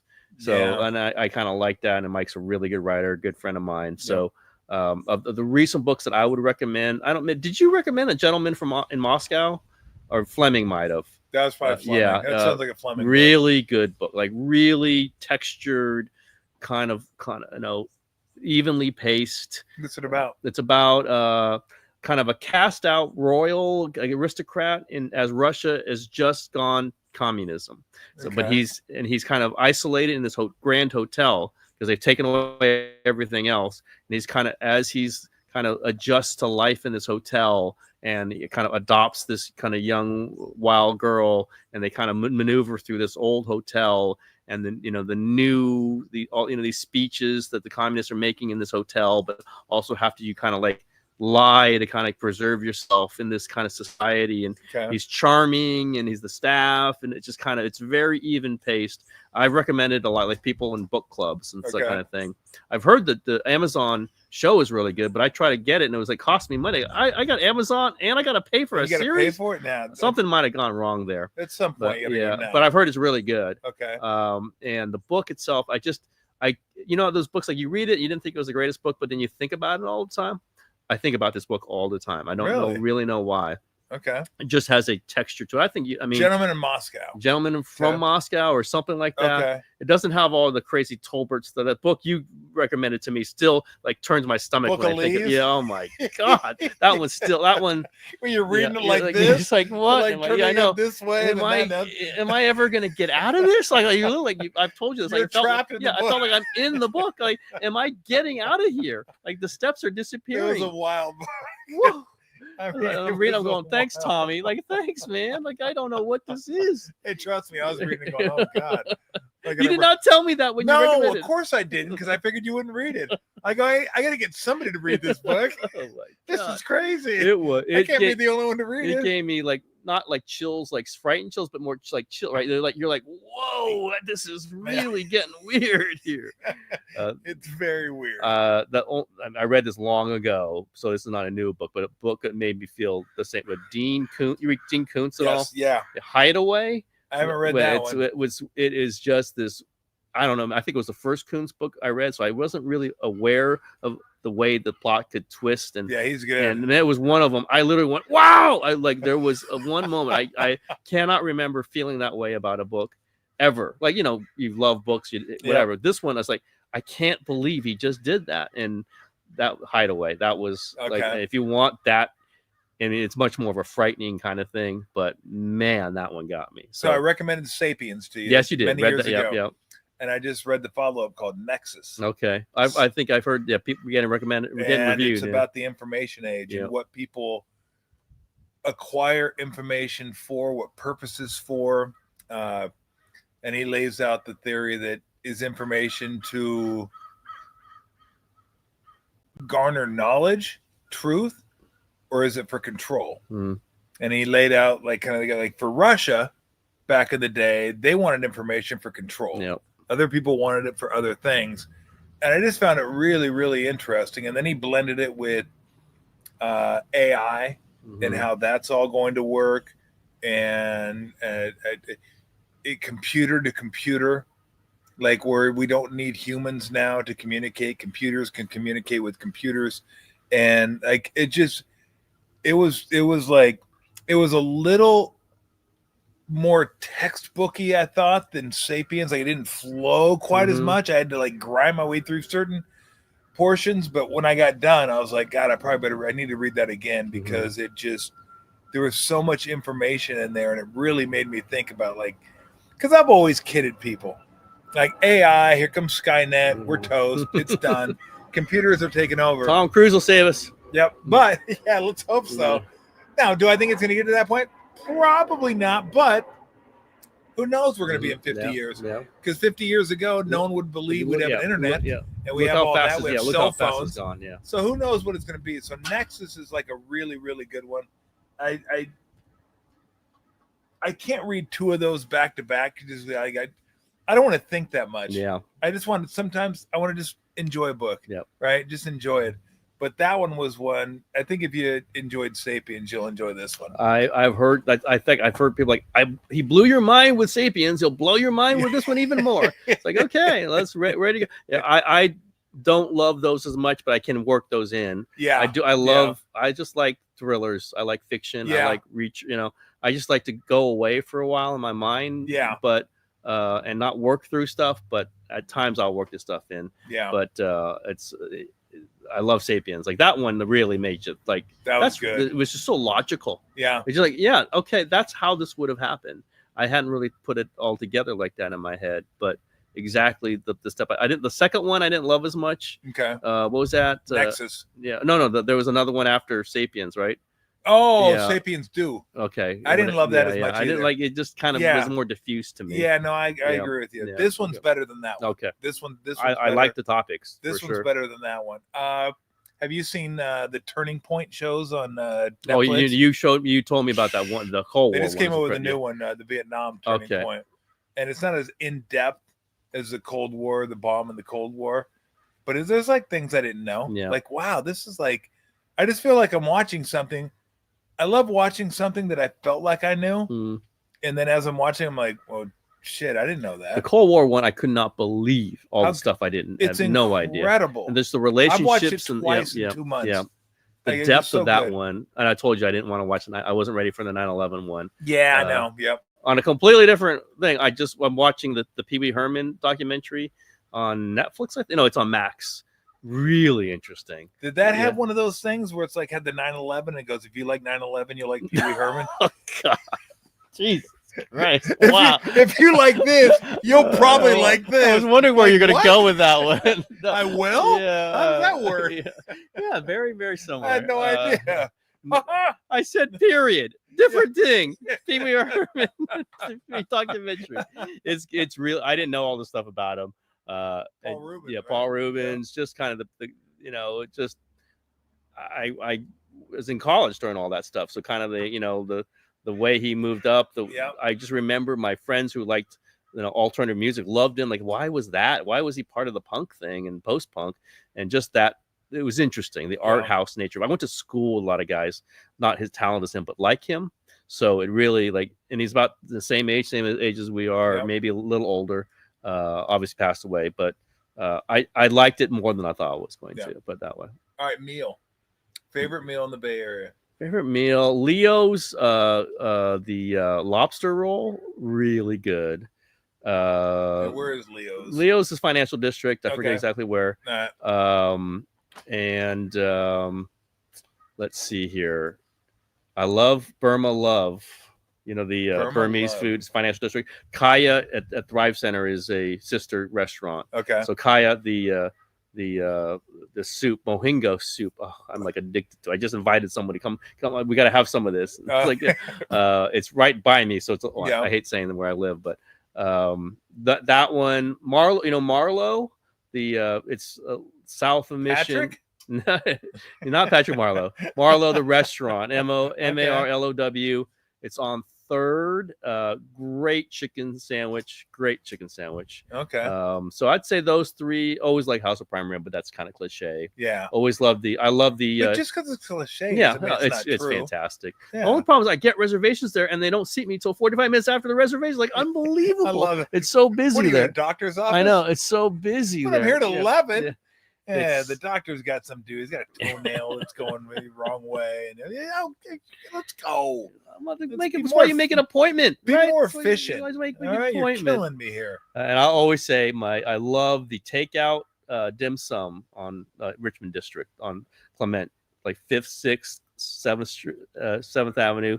Love it. You get this pure great dim sum. You can take it out, bring it home. I love that stuff. Yeah, that's one thing that everybody seems to like. I just. Oh, it's dim sum hasn't. It never hit me. Well, never. Sometimes it does. Sometimes it doesn't. You're an Indian food guy. Yeah. I mean, Indian lunch buffet. Yeah, you know what I found at this place called Curry Up Now. Okay, they have a chicken tikka masala burrito. Oh boy, yeah. Oh, it's incredible. Yeah. I'm like, so wait a minute. I get rice. I get the chicken tikka masala. I get all and you wrap it up. Mm-hmm. I go, let's give that a shot. And I got it. That's a once. I wouldn't say once a week, but at least once every 2 weeks. It just I'm a big spice guy. Yeah, that would be spice. Yeah. I'm a big spice guy. I like to sweat when I eat. I feel like I'm losing calories as I'm gaining. You should calories. eat Indian food. Our friend John Wilner. We used to go. Oh, John likes Indian food. Oh my God! Oh really? I could just get the sauce and dip the bread in it. That's all I can eat. That's all I want.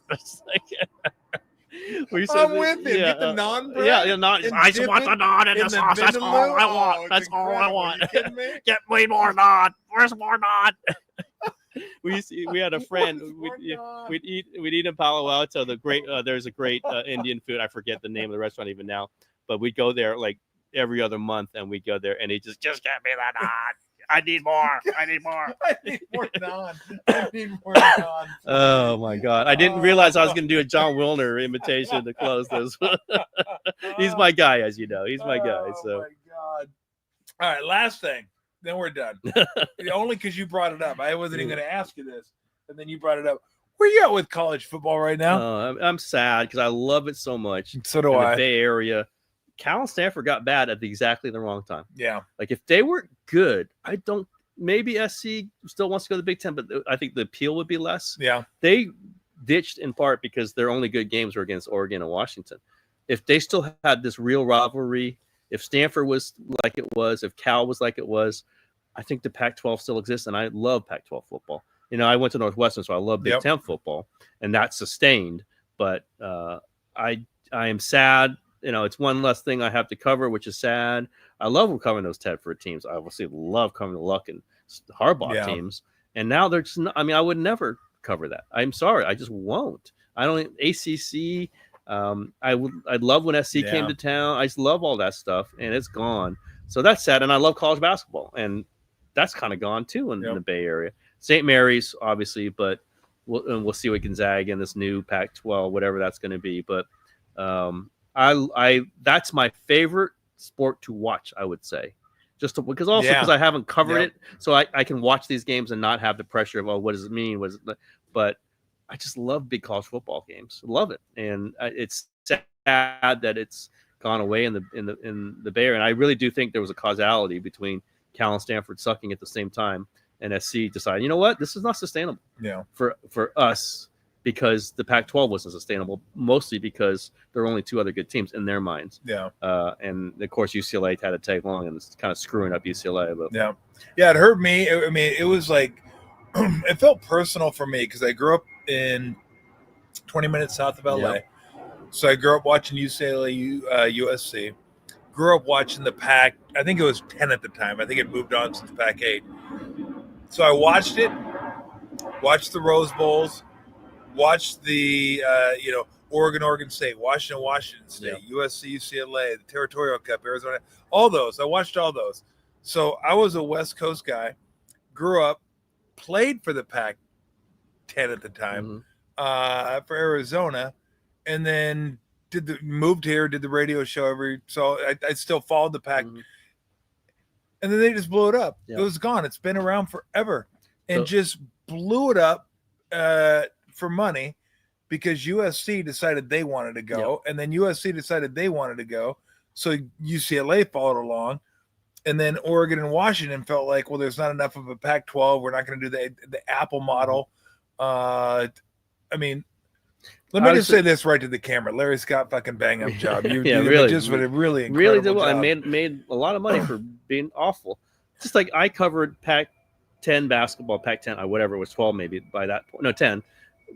In your era, so like those UCLA Arizona games were amazing, awesome games. UCLA Oregon games, Arizona, like these were like you would wait to see these games. And now whatever UCLA plays, I don't care. Like, me neither. It's UCLA like the big selling point. Oh, there's big marquee games. I don't care when they're playing Indiana. I don't care, and I think football's been the same way, but. Having covered the UCLA National Championship season 95, and also when Arizona won National Championship 97, those were momentous games. You know, Bibby versus whatever. Like you just had this kind of area of great teams, and Washington State was still pretty good, and Oregon was always pretty good. Cal had some players. Like Cal was one of UCLA's only losses in the national championship season. That was the Bozeman and those. I can't even remember those good players. The Tremaine Folks and all that. I miss that, but I really felt we don't have to get into all this, but like there's been a really shrinking of the Bay Area sports landscape because it got. And I mean, when the Sharks were in the playoffs, they were big enough to talk about. Maybe not KMBR, but big enough to talk about. I tried. Ralph tried. Go Sharks. I know. Are you kidding me? But you had Cal basketball, you had Cal football, you had Stanford basketball, Stanford football. Stanford basketball is going well. Stanford football. You had the A's, you had the Raiders. That's 7 teams that I used to write about that I do not write about anymore. And that's depressing, but also, okay, well, just give me more time. I read the Giants, 49ers, and Warriors. Like, that's really what it's narrowed down to. Now, Valkyries might bump into this. We'll see with the Earthquakes. We'll see with Bay FC, but they're not what those teams used to be. So I'm a little sad about it, but evolution. It's kind of the way it goes. And I know, and I could plain write about the 49ers, Warriors, and Giants. I still can write about those teams. Yeah, I mean, I can't wait till. I mean, I'll talk about the Sharks a little bit, and it'll be fun to talk about them when they're relevant again. But that's one of the things I enjoy about doing this. If I want to talk about the Panthers and the Canes, I can do that. When I talk about the Oilers and the Stars, I can do that. Like, I'm watching the games, and I know nobody else cares, but it interests me. Like in the Sharks, they don't interest me right now because they're not that good. But they got Celebrini, they got Smith, they got some guys, some young players that are pretty good, and they were interesting for about 20 years. And that's the one thing I hated about radio was, well, no one cares, so don't talk about it. I'm like, is that, what are we, an infomercial? Or like, we're supposed to just talk about, I go, how about getting people? There you go. I go, I don't want to be an infomercial for the Sharks, but if I'm interested in it, why wouldn't I talk about it? And if I can make it interesting enough, then people will come along for the ride and maybe learn a little something or just enjoy the conversation for 10 minutes. I'm not asking you for an hour on Sharks, just 15 minutes to have Drew on or Randy on or whoever, just talk a little Sharks hockey. And that's the thing I hate about what it's become, what it became at KMBR was, all right, Warriors, Niners, Giants, Warriors, Niners, Giants, Warriors, Niners, Giants. And I said, well, I got to talk about it in the 5 o'clock hour. I already said this in the 3 o'clock hour. Why don't you just replay what I said in the 3 o'clock hour? And I'll go home. And I can go home. I don't got to worry about it. But I've always felt like, to me, it's about, like what you do, it's entertaining. And Ralph and I talked about this early on. Like, we're not in the sports talk business. We're in the entertainment business. We got to entertain people. We got to keep people engaged and make them feel like, hey, we're part of this, and this is fun to talk about. And talking about something 4 times a day, trying to find a different way to talk about it, it wasn't that fun for me, I got to be honest. No, and it's not that interesting. And I don't know that people, like, they're not going to listen to that over and over again, probably. But we'll see. I mean, you could, listen, you're talented enough, you can come up with ways. And, we all do our own little bits of it. But it's the simplifying of it. Like, just say the same. Just, you got to yell about the quarterback 3 times. It's like, no, listen. Exactly. And I don't want to rip other people, but I do hear that. Like, the rare times I listen to talk radio, it's the same thing over and over again. It's like, this is dumb. And I do believe the smart stuff breaks through that stuff. And again, I'll wrap it up with the thing that like the Athletic and certainly the Standard is, I felt rewarded for doing the thing that I do. And thank God for that, because I would not would want to be in the position where the thing that I do, I don't think is being rewarded. So thank you, Tim. Tommy, thank you. I really appreciate it. Good to be. I mean, I've probably kept you past your bedtime. It's a little late, but that's all good. It's all good. And that's a good conversation. No, it's fun. Like I just, and this is kind of what I hope this would be. Like, people that I enjoy being around, people that I enjoy talking to. And Kerr. Yeah, I don't enjoy him that much, got to be honest with you. People that I've had a relationship with, just sitting around talking, just talking. Who knows where it's going to end up being? But I do appreciate you coming out and giving me some of your time, and hopefully get a chance to do it again some other time. Absolutely, Tommy. Absolutely. And I'll be on. You're coming on my show. We'll set up a time. You got it. Absolutely. And I told you, I'm always good. All I got to do is call and text or whatever, and I'm always good for your show. Give me some weird reading. Weird book. Real weird Tommy books. Okay. You know what? It's a challenge. You know what sucks is now I got to find that book, and then I got to read that book. And you got to go, oh, God. Like, I don't know if I can find another book of leaves, though. Did this make me queasy enough to tell Kawakami about it? Book of leaves. So I got to type into Google weird books. I've recommended. I didn't recommend it. I've told them about it, and they go, I started. It was too weird. I go, yeah, I know the feeling. I got that book, and it was during COVID, and I ordered a bunch of books. And I go, this one, because I go horror books. I go, I want a very good horror book.